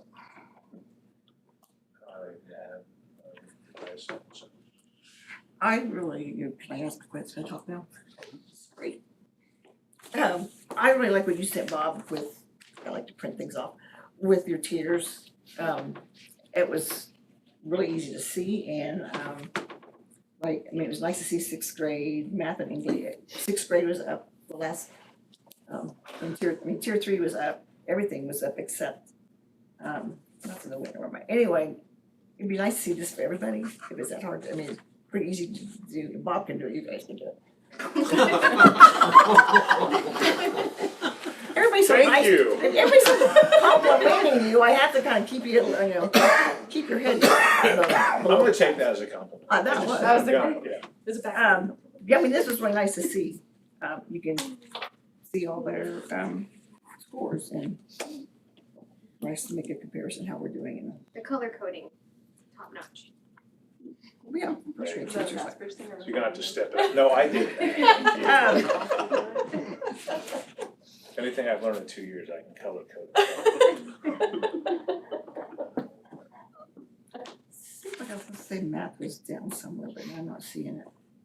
Because I didn't color code my nose. Okay. Right, it was nice to see it like that. Could we maybe see everybody else like that? Let's have our job to see what this is doing. I like his format. Because something was really low, then we need to fix something. We'll share that at our next band meeting. Yeah.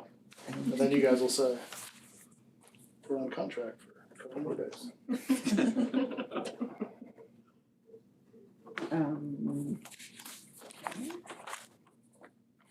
That's gonna get off our board member comments.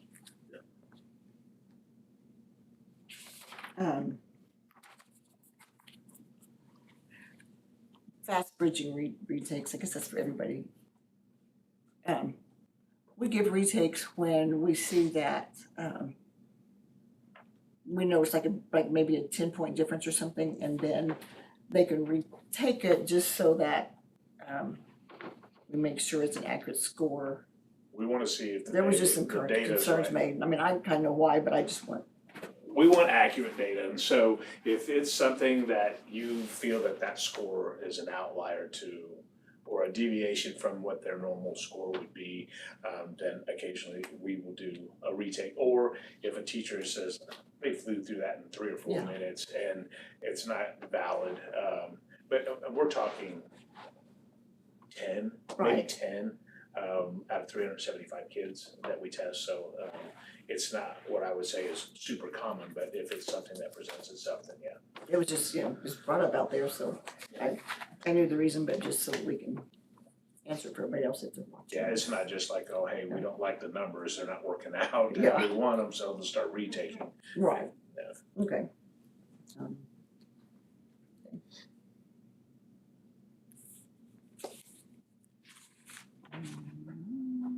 Anything else, Pat? I have lots of if you want me to talk, but then I'm done. Any comments?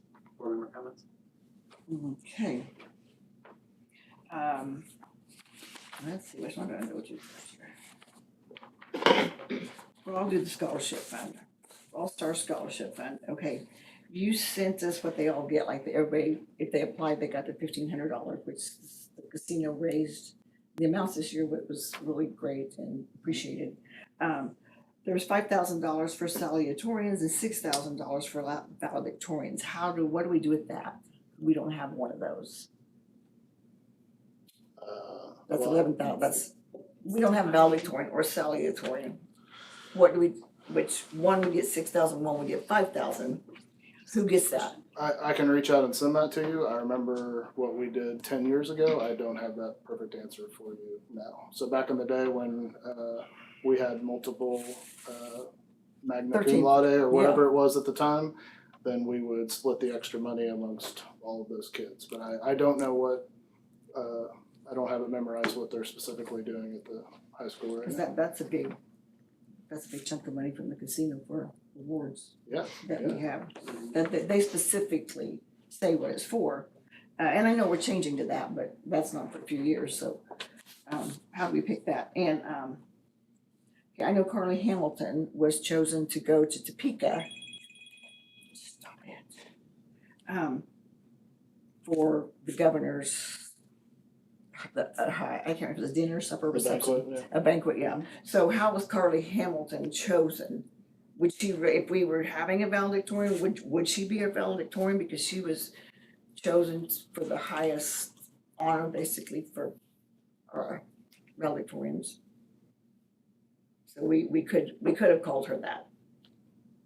Yeah, probably, if that's how it was set up. I mean, I don't have that with me, how they did all the GPAs and everything to make all that up, but I used to do that as high school principal, but I would have to actually ask the guidance office as to. Cause I remember when we had like 13, there's like somebody, like my nephew got to be that, he got his name in Topeka Journal. And then somebody else got to go to the banquet, and somebody else was the Channel 12's, person you see all summer long. So I was just curious, since we don't have those two things, how she got picked. And I suppose we don't really know why, because we'll have somebody on Channel 12 probably later, and all that, we don't know who they got picked. Out of this group of valedictorian and salutatorian, cum laude things. I can get that information and send it to the board. Okay, that would please me. Okay, that's the scholarships.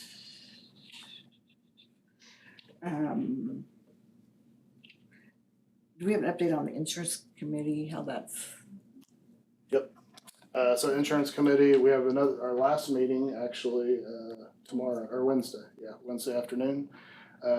We have met, 8 times now, probably. If numerous companies that we've met with that have given presentations, and kind of narrate this next meeting, we will actually have a discussion, and then after that, and Andrea's on that committee.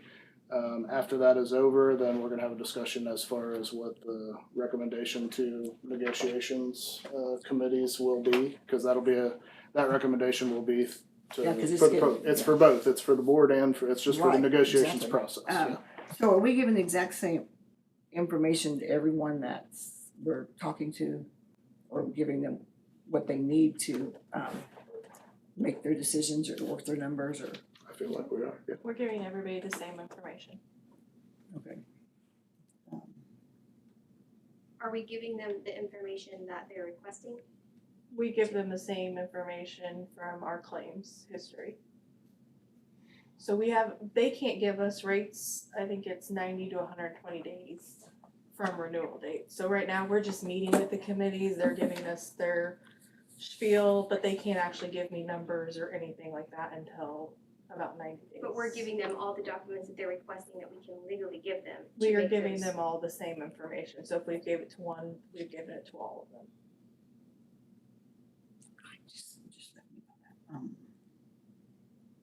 Okay.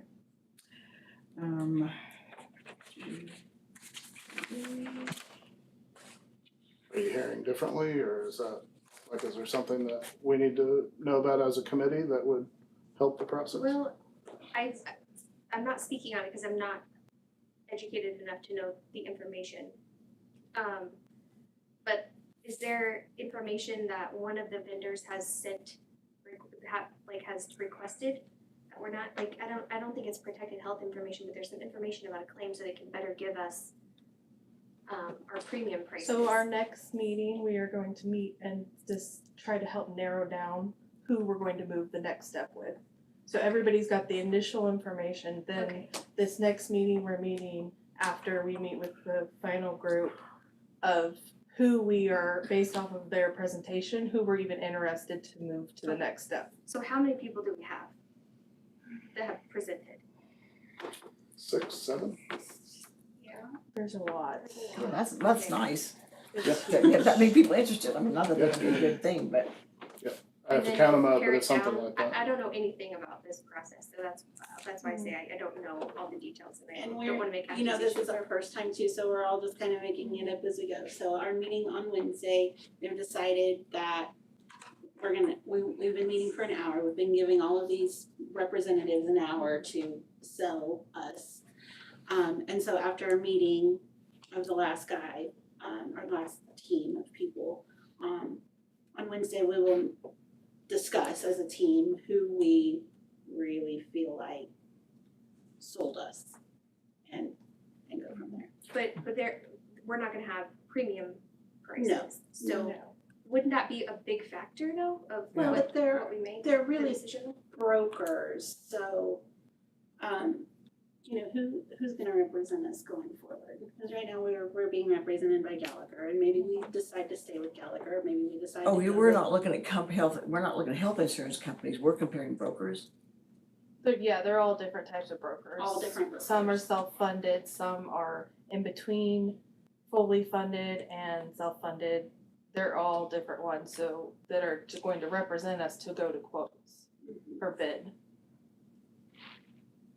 Oh, so we're. They all have a different angle on how they can see our plan being, saving funds here or the difference. Each of the brokers spend. only Yeah, has so many companies to go that's, to. yeah, I just misunderstood the whole process, cause I didn't realize that. We were trying to find a new broker than the one we have been using, we're trying to see if we have another, if we can find another one that will do us better, is what what you guys have been We're doing. just reviewing the options. Okay. We're making sure we have enough I information was to under make the, I myself decision. personally, just from insurance, I was just under the impression we were talking to companies right now, so that's. Yeah, no, that- they can't, yeah, we're even if talking- we were to stick with Gallagher, he can't give me Right. a quote I mean, for I the just learned that. 120 to 90 days out before renewal. So. So right now, we've been just meeting with different Okay. brokers and When different is our options. renewal? October 1. October.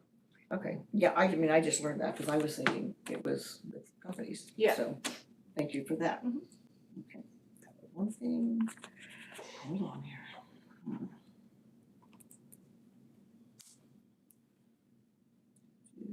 Well, I really wanna talk about the scheduling at the high school. Okay.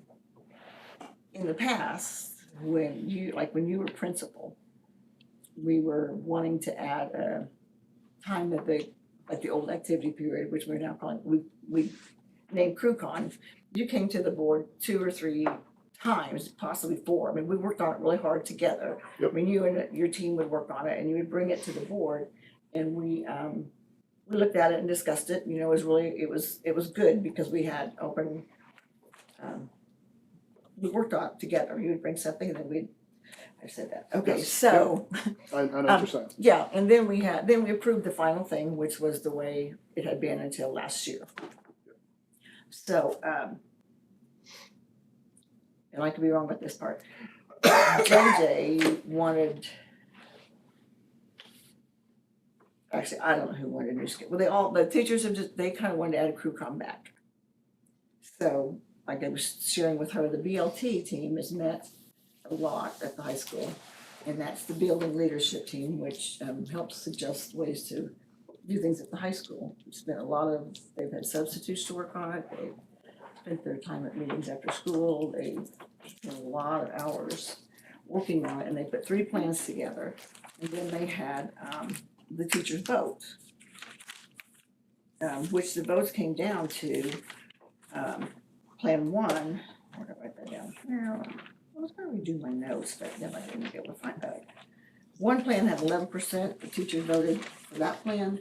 One had 27% vote for that one, and 54% voted for just say Plan 3. And when they brought it to you, Adam, you didn't feel like planning time was agreeable with the negotiated agreement. I actually felt the same as you. I felt like the cart was before the horse because we had not had conversations with the board.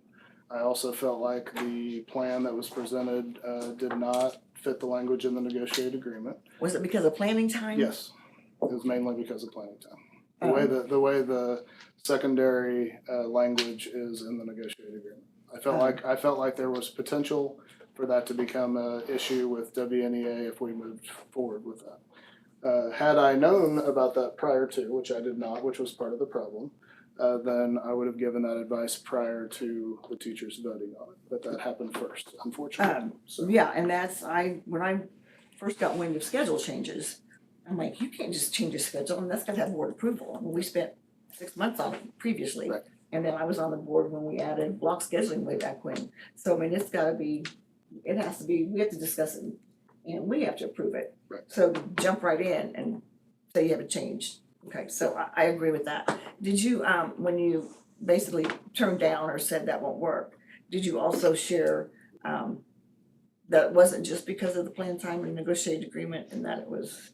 I did share that, yes. I did not, I sent that back through administration, so I wasn't in control of the communication there, but I shared on the politics of it with the board. I shared that I felt like it was a negotiated agreement issue, and that the whole thing, the politics with the board and all the things involved, and that the proper thing to do in that situation, if that was a schedule that would be interested by the BLT, because we want to support them and their work, that we needed to spend some time talking to the board to see if we have support, first of all. And then also, if the board does support it, then it needs to go to notice for negotiations and that language be talked about so that in the future, if somebody had a complaint on that area, that had already been addressed through negotiations and through the board. So it was just a cart before the horse situation. Yeah, absolutely, because I think last year, JJ was taking away, Mr. Nance was taking away CrewCon and just telling us about not letting us have the discussion, which, like I say, cart before the horse, which caused, some problems about who said what. Yeah, and one of those things, kind of like what you saw tonight, I did some pushing last year going into this year with Mr. Meyer and Mr. Nance about trying to get our two schools, 6 through 12, having experience for our students that's more connected than it has been in the past. And that came into the PLC discussion, and that's what we moved forward with the PLC discussion. That got into some of the schedule things that were talked about. Usually if it's just a minor tweak to a schedule, like the middle school today talking about moving nighttime to, beginning of the day, end of the day thing, I'll usually just let that slip into handbooks and let you guys review it as a change. Last year was a bigger change. And I think Mr. Nance talked a little bit about it, but maybe not as much as we should have. I don't know. Yeah. So, but we definitely, the positive is, out of all that, is you saw what the teachers talked about with the PLC experiences this year. So that part's been good. The way the plan, the schedule, we're gonna call it, that they 54% vote on sounds really great to me. I mean, I like it, but so my next thing that runs into planning time, which so we added that half day, that thing that you girls presented last month for the elementary schools. Did you figure out how many minutes of planning time that is? We have not met since that. Yeah, so that would be something too that we would, so that we're not breaking negotiation, right? Yeah, for elementary, it says 290 minutes or whatever. Or something like that, yeah, so we would need to do that, check. Right, don't you think, Shirley? I mean, just because it's being brought up. Figure up the minutes? Yeah, I mean, just because part of the Plan 3 won't work because of the negotiated agreement saying how many minutes the high school should have or how many planning periods. I think that's what it is, should have for planning time. And the elementaries is minutes, like 290, I think. And so we really would need to see how many now with that half day, because it falls into the same reasoning. Yep. You wouldn't want somebody to come back now from high school and say, well, they get a half day and, just need to look at that. I'm not sure. Don't get me going about elementary planning time. Okay. So they are, it's my understanding though that the BLT is, and that's what she kind of said too, now they're working on another plan, which would still be putting the,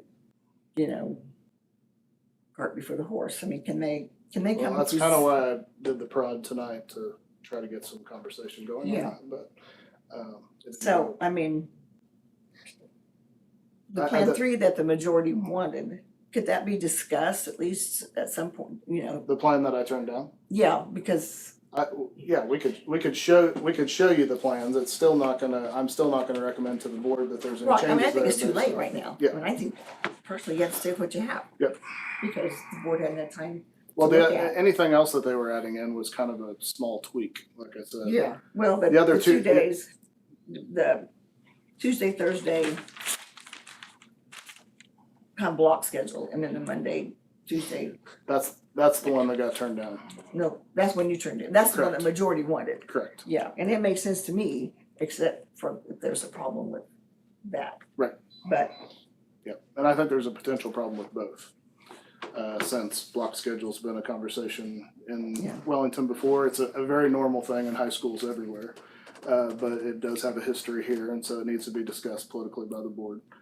right, And so then- that's what I mean, we need to have that, if they wanna change the schedule again, we need to open up dialogue before any changes are made, so. Right. Yep. Okay. So my understanding is that any schedule changes they do for next year at this point will be more of a small tweak that they would put in the handbook that you guys can see at that point. So we won't have to approve a schedule change? Yeah, you'd have to approve the handbook. Okay. No, I don't need a handbook, But it'll be in there, Schedule. that'll be part of it. That's part of but I that. would think they would want their schedule change approved before they put it in the handbook, or before they enroll kids, or I was gonna say enrollment, yeah. How do you know? if it's a schedule, if you're changing the high school But that's what I'm schedule- saying, I think it's enough of a small tweak instead of a major change like the other one that we talked about, that it's not something that affects all those things, is my understanding. So I wasn't as concerned about, the minor changes. It's just like if they move nighttime, I don't think you guys are gonna be too worried about that, but if it comes up in the handbook and you guys disagree with it, then it'll be a conversation that we had it there. So, so that's how I was handling it, right or wrong. Minor tweaks going kind of through administration Can and. we approve them before we approve a handbook? Cause if you don't approve a handbook, you're turning all that away. No, just that part, we would just discuss that part. So, yeah, I understand what you're saying.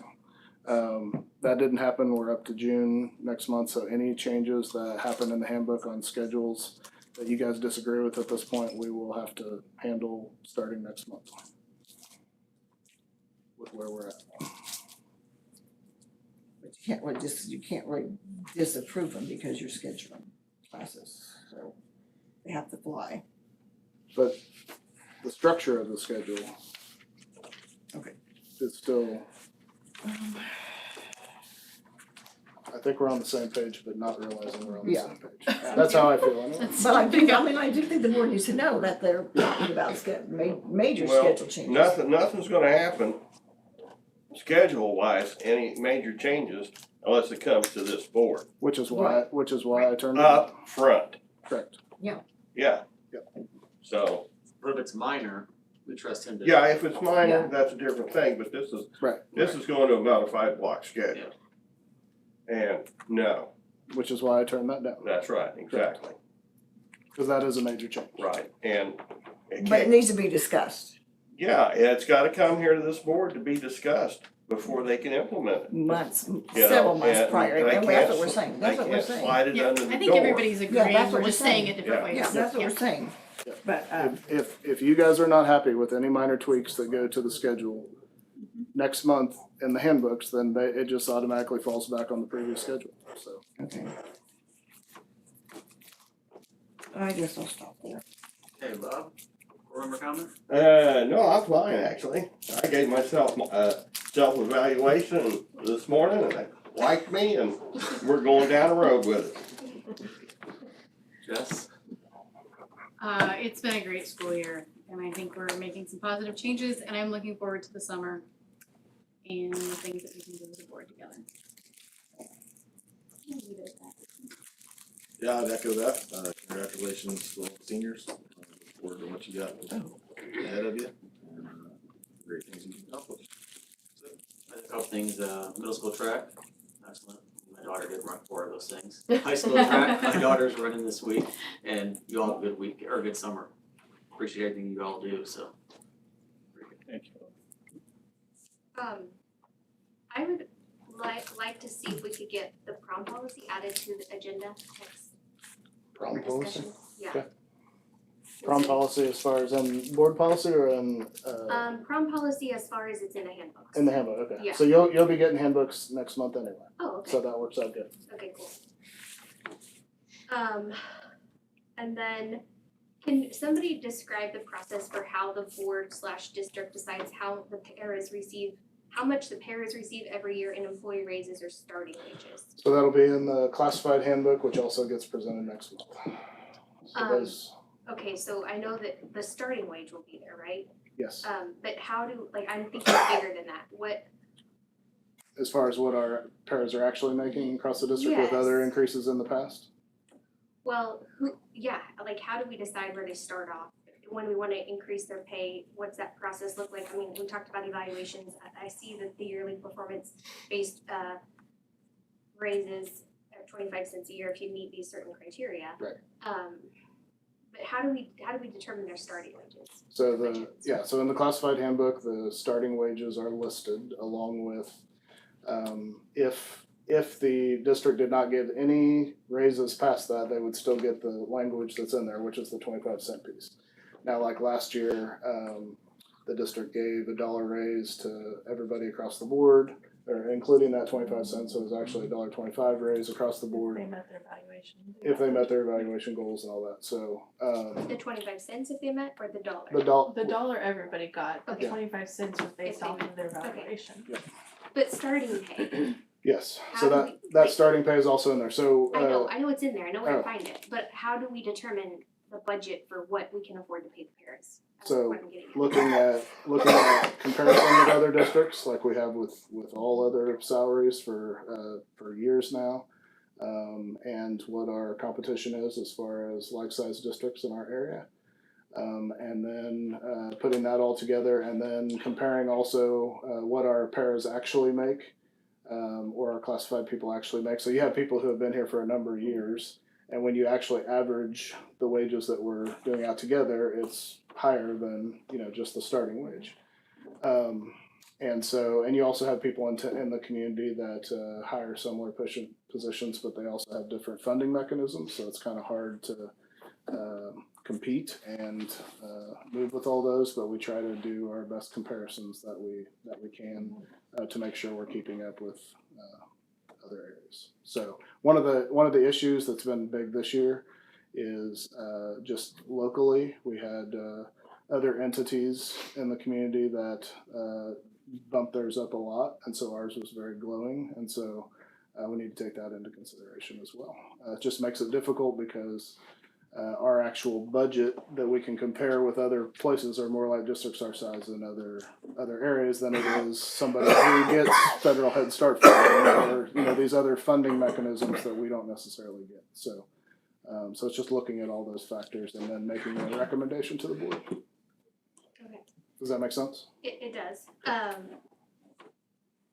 What's a hard to fill position? Basically Define all this. positions in education, right? Okay. But I wanted to make sure, because I know Yes. that the handbook says $1 extra for hard to fill.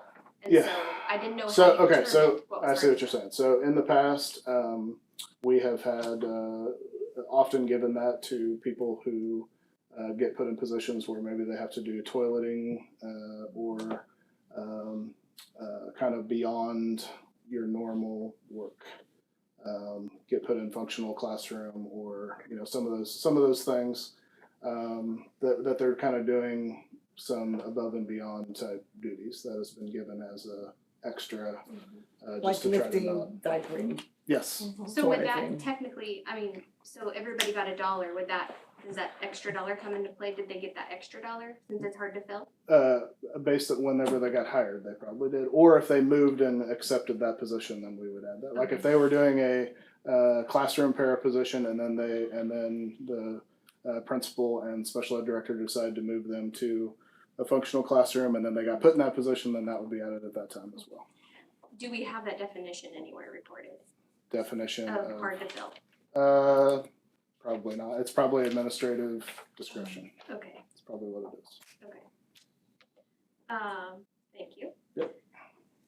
And then, pathways.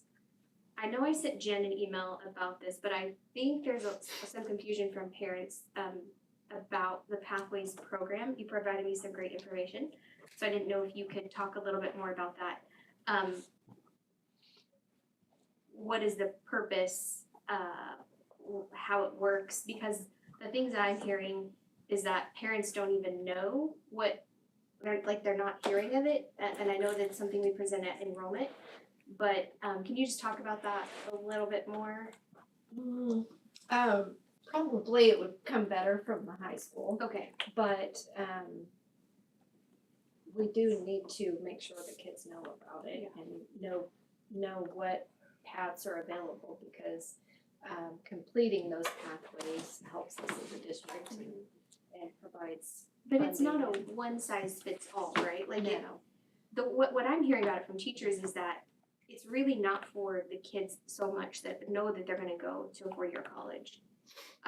What I've heard, whether, I don't know if it's true, is that it was mainly put into place for the students that had graduated high school that we weren't going to college, and so there was like filling that gap to try to get them to transition to college. Is that even close to what you think? I mean, a lot of them tend to be towards technical things, but you could also go through a pathway for education. Okay. So if you want to be a teacher, you could go through that pathway and get experiences that help you to know if that's actually what you want to do. So no, I wouldn't say it's just for that. What type of information though is presented to parents at enrollment for pathways? Do we know? Do we have anything that's actually, because I remember enrolling my student and I don't recall anything about pathways. Doesn't mean it wasn't there, but I don't recall that when I did online enrollment. So this is a perfect example of why we need to make sure our plan of study process is there and is streamlined throughout, because if the whole purpose of that is to sit down, with the student and the parents, find out what their interests are, plan that out, and if it falls into a pathway, that would be awesome. And if they change their mind down the road, they can switch it up, but having that plan helps them to complete a pathway, and it also helps them to plan, if they want to do internships or get college credit in high school, but that is gonna have to be a part of the scheduling as well, and make sure that we have time for that in our schedule, because it is so important, and that's one of those things that our Commissioner of Education is huge on, is making sure that these plans of studies are complete, at least 8 through 12. And that was led into my next thing. Isn't that what CrewCon was being used for? And now that we've done away with CrewCon, what time is being set aside to go over these plans of study? Yeah, it was supposed to be used for that, and I think Mr. Nance felt like it wasn't being used, and I don't think it was consistently either, because there are a lot of plans of study that are incomplete. And I know this because I've gone through every one of them, trying to fill out the star recognition for our district, and it's just not being completed yet. So we need to get a process in place. If we do have time like CrewCon, we need to use it for that. But if, right now, I think we're still setting aside some time, but we're still not getting done. So I don't know. And I think, Can I interject just a minute? yeah, sure. That's kind of what, one of the reasons I heard over and over why they took CrewCon away. It wasn't being used properly. And just like you said, some teachers were doing everything done like they're supposed to, and some weren't. Shouldn't we have held those teachers, accountable for what they weren't doing? Or not? It's new enough, I think that. CrewCon's not though. No, new But current isn't. take away the but- plan of study, it was for doing homework, going to get help other places, or finishing a project, just different things. And it wasn't being used for that,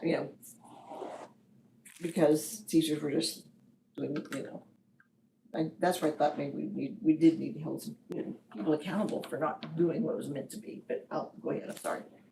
Yeah, I think that's part of it. I mean, teachers have their expertise, which is what they teach, and this isn't really their expertise, so it's uncomfortable.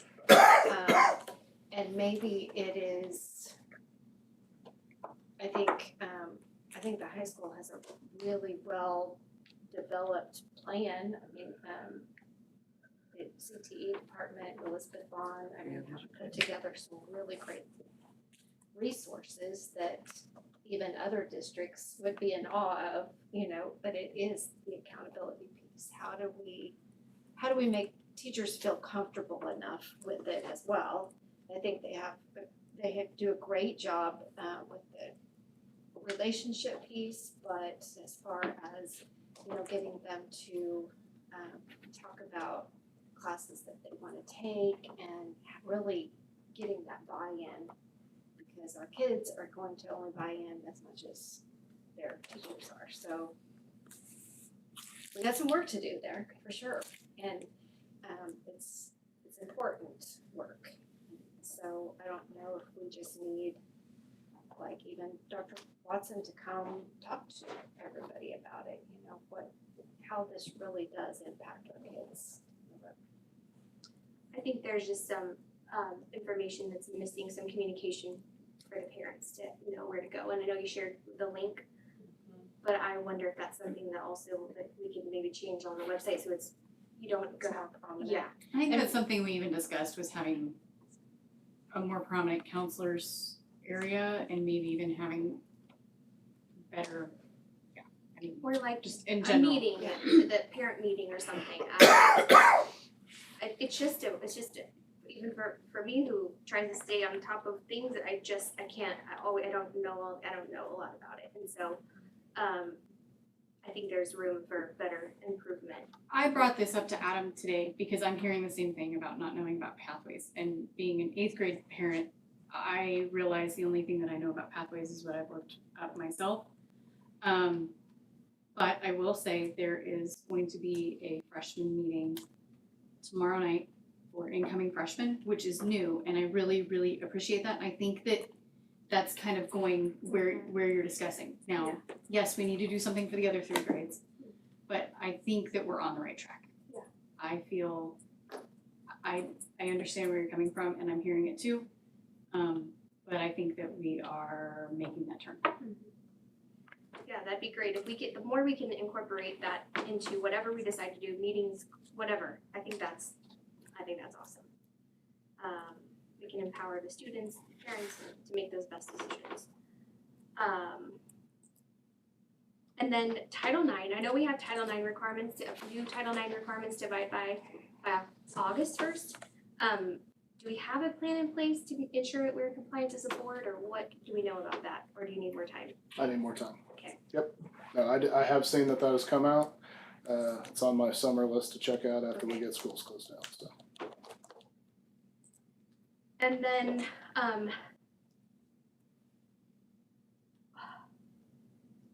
Mr. Meyer, just because you're here, what are the expectations around teachers posting grades in a timely manner? What I'm hearing is that sometimes the grades don't get posted until all at once, and then we're like, oh, you're missing this, this, and this, and your grade's an F, and what are we gonna do about it? So can you talk to us Yeah, about grades that? should be posted weekly, have because that, it also yeah. affects the eligibility for activities, especially with 7th and 8th grade. If there's missing assignments and they're turned in late, we set the policy last year that they should be upgraded or updated, to the grade book within 1 week. Now, is that always happening? No, and it's being addressed, so. We do have it in writing, you said, because you said you set the policy, so that's somewhere. You sent it to your staff. Yeah. I think I saw it actually. Okay. A grading policy that we established last year in BLT.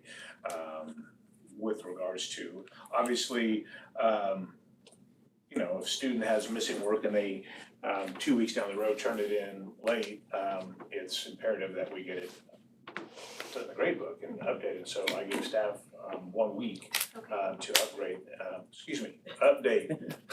any late assignments that have been turned in. So, yeah, and had some unusual situations too at the middle school this year. So that I know that has affected some grades and some classes, but it just needs to be addressed. Okay, I think a week's reasonable. I couldn't find that anywhere. I didn't know if that was where that was. And then, so I know I had inquired about job descriptions, Adam and Darcy, for the last few weeks. And thank you for giving me that information. But I do have a few questions about how we're going about making these descriptions, especially since we're at the end of the year and evaluations are happening. And I noticed that part of the employee evaluations include being evaluated on their job description. And for several of these positions, they haven't been made. So how are we accurately doing these performance reviews about job descriptions? Do we know? Well, I think the answer to that is that there are reviews going on without job descriptions, that we're discussing goals and positives and negatives, but not looking at job descriptions as they're going on. The other thing that's happening is job descriptions are being made as we need them to send out jobs and hold them to them. So you have the Keep To system that is in the negotiated agreement. That is the system for teachers to be evaluated on. And then we have our just kind of general evaluation document that we use for others. But I would not say that job descriptions are always pulled out and used within evaluations. That's not something that's happening. Okay, because I was just able to find like our appendix of like the things that we, like, for example, the parapay, like the 25 cent. One of those things was that you had a job, or you had a job evaluation based on that job description. And I think in our policy says though that the board needs to approve those before they're ever deemed in effect. So I think I think you're supposed to make the job description and then bring it to the board. Then we approve it and then it's live. That would be a lot of time between. Yeah, I think we need to change it if that's the case. Yeah, that would be a lot of time between finding out that our job is open and then being able to get it through the board and then finally hire the position like that. I don't think that policy makes sense in practice. And that's not the practice we're following. If that is a policy, I think that needs to change and let you create that, because that is just micromanaging one too many times. Yes. Because it says the superintendent shall develop a job description for each category. After board approval of any new or revised job descriptions, they will be deemed in effect, shall be filed with the clerk, and may be published in handbooks. So just bring that to everybody's attention. They're not being, and every board policy says superintendent, because I'm the only employee you guys have. So it's whoever I designate that job to. So in our case, that is the business office.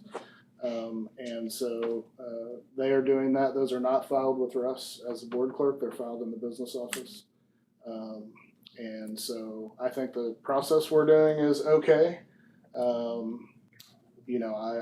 We can discuss whether we want job descriptions specifically targeted out with every evaluation. I don't know that I see that as necessary, but evaluations are happening and those conversations are happening about strengths and weaknesses and goals and all those things. And so I think that's the most important part, my opinion. But yeah, there are things within that are not.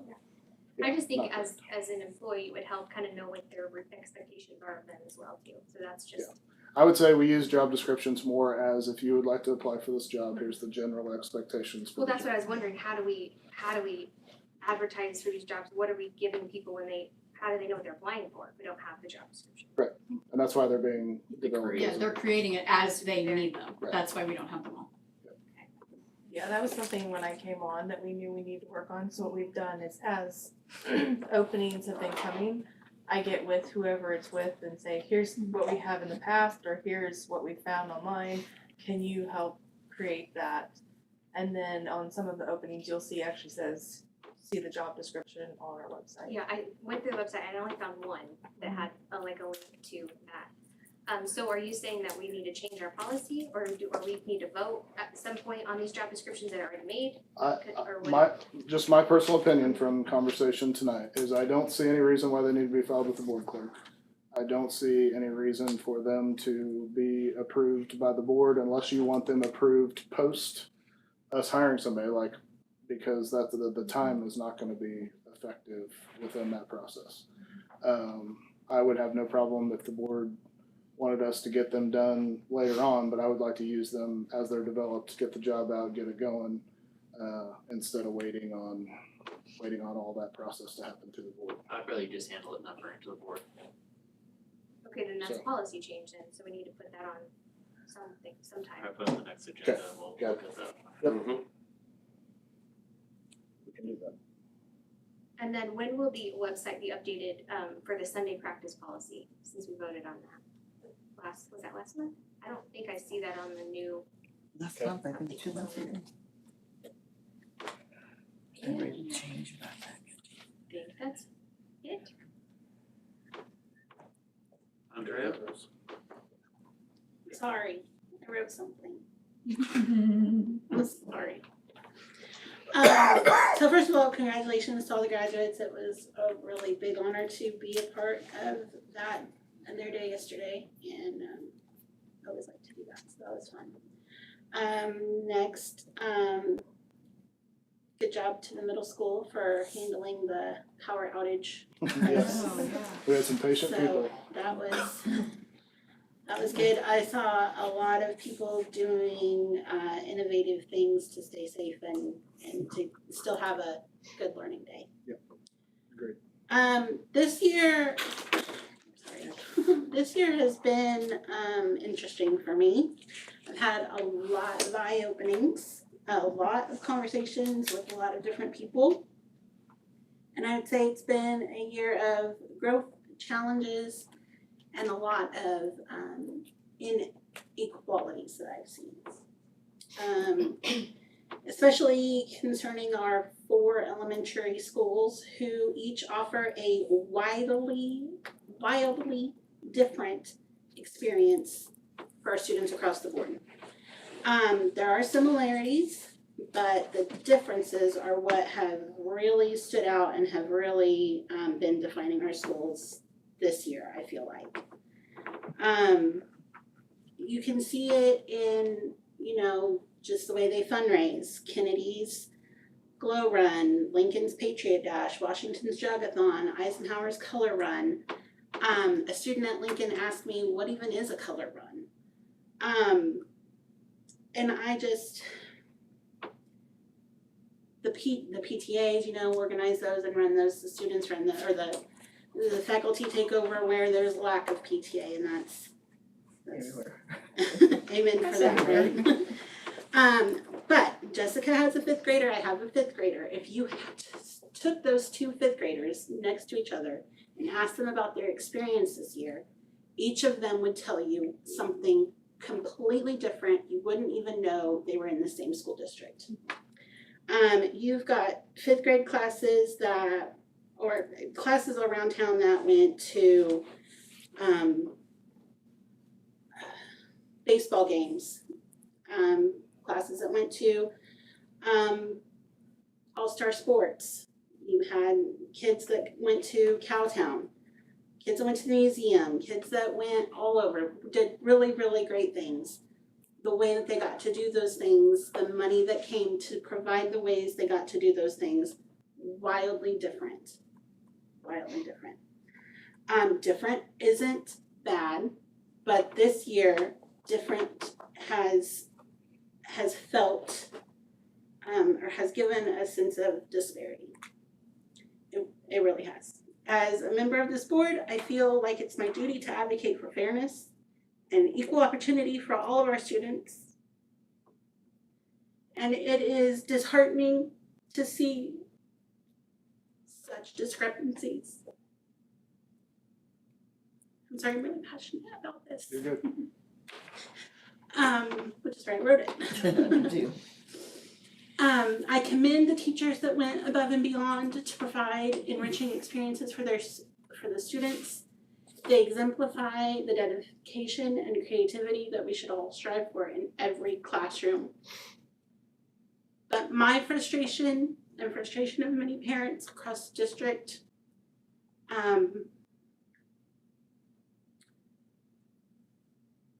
let's work towards creating a more equitable learning environment for our students. Let's open the discussion for attendance centers. And I'm sorry, I know everybody hates that word. And I know everybody hates that process, but we live in a 2-mile square foot area. And our students deserve the equality of getting to compete in robotics competitions and getting to have STEM more widely available and getting that more dedicated same experience. They need the same experience. We're 7,500 people. They need the same experience. That's what I have. Thank you.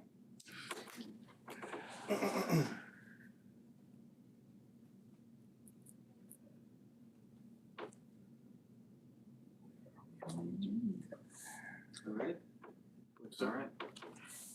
We'll need to go into executive session for non-elected personnel to include Adam, Jen, and Darcy for 15 minutes. We will resume at 9:04. Get my math right. I'll make a motion. I'll make a motion. And a second. Second. And a motion, second. All those in favor say aye. Aye. Opposed, same sign. Board member. Meeting, and I want to choose each other.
Okay, back in open session, no action was taken. We need to go back into executive session for negotiations with Adam, Jen, and Darcy for 10 minutes. Wait, no, we're gonna go back for Not the same elected, I'm sorry, subject. I was looking at the wrong one. Not elected personnel for 10 minutes with Adam, Jen, and Darcy. I think we should do for 15. Resume at 9:15. I need a So motion. moved. Second. Got a motion and a second, all those in favor say aye. Aye. Opposed, same. But the 10 minutes start when she gets back. Give us a little bit of padding. I did. Thank you.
folks would be understand that. And I'm not saying that bad, but that's where I would always listen to that.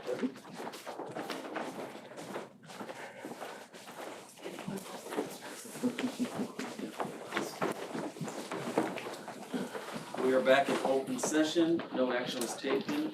We're gonna go back into executive session for 12 elected minutes. personnel 12 minutes.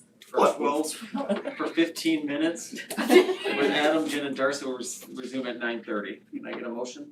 I motioned it. Second? Second. Got a motion second, all in favor say aye. Aye. Opposed, same sign. Right there, you should have stayed in the wishes. That's why you're there.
a motor for it. Uh-huh. But then COVID and they can't find the motors, blah, blah, blah, blah, blah. What are they gonna do with the fire? So right now I'm out at I don't 33 grand. personally strangle you. And, cause we That's the can't only get thing hold bad of about him. it. But he's stationary and said it's stationary. That's my grandpa's windmill. Cool. Very cool. I'll show you how they installed it. Is that cool too, how they did it? Oh, wow. We're back. We're back live. We are back in open session. No Be right back. action was taken. I don't think. He's going back. Oh, we need more, yeah, we need more. Alright, we are Not gonna too go many. into executive sessions for negotiations for 15 minutes, including Adam, Jen, Darcy. We'll resume at 9:45. I'll make the motion. Got a motion and a second, all those in favor say aye. Aye. Opposed, same. 9:45. I just don't mind if I eat those, right? Those are pretty good. I'm like wanting another one.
Your earrings will hurt my ears, so.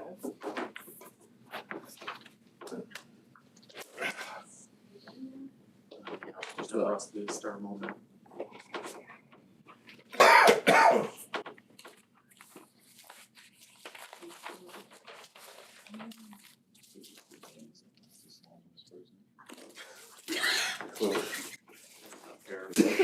So it won't be.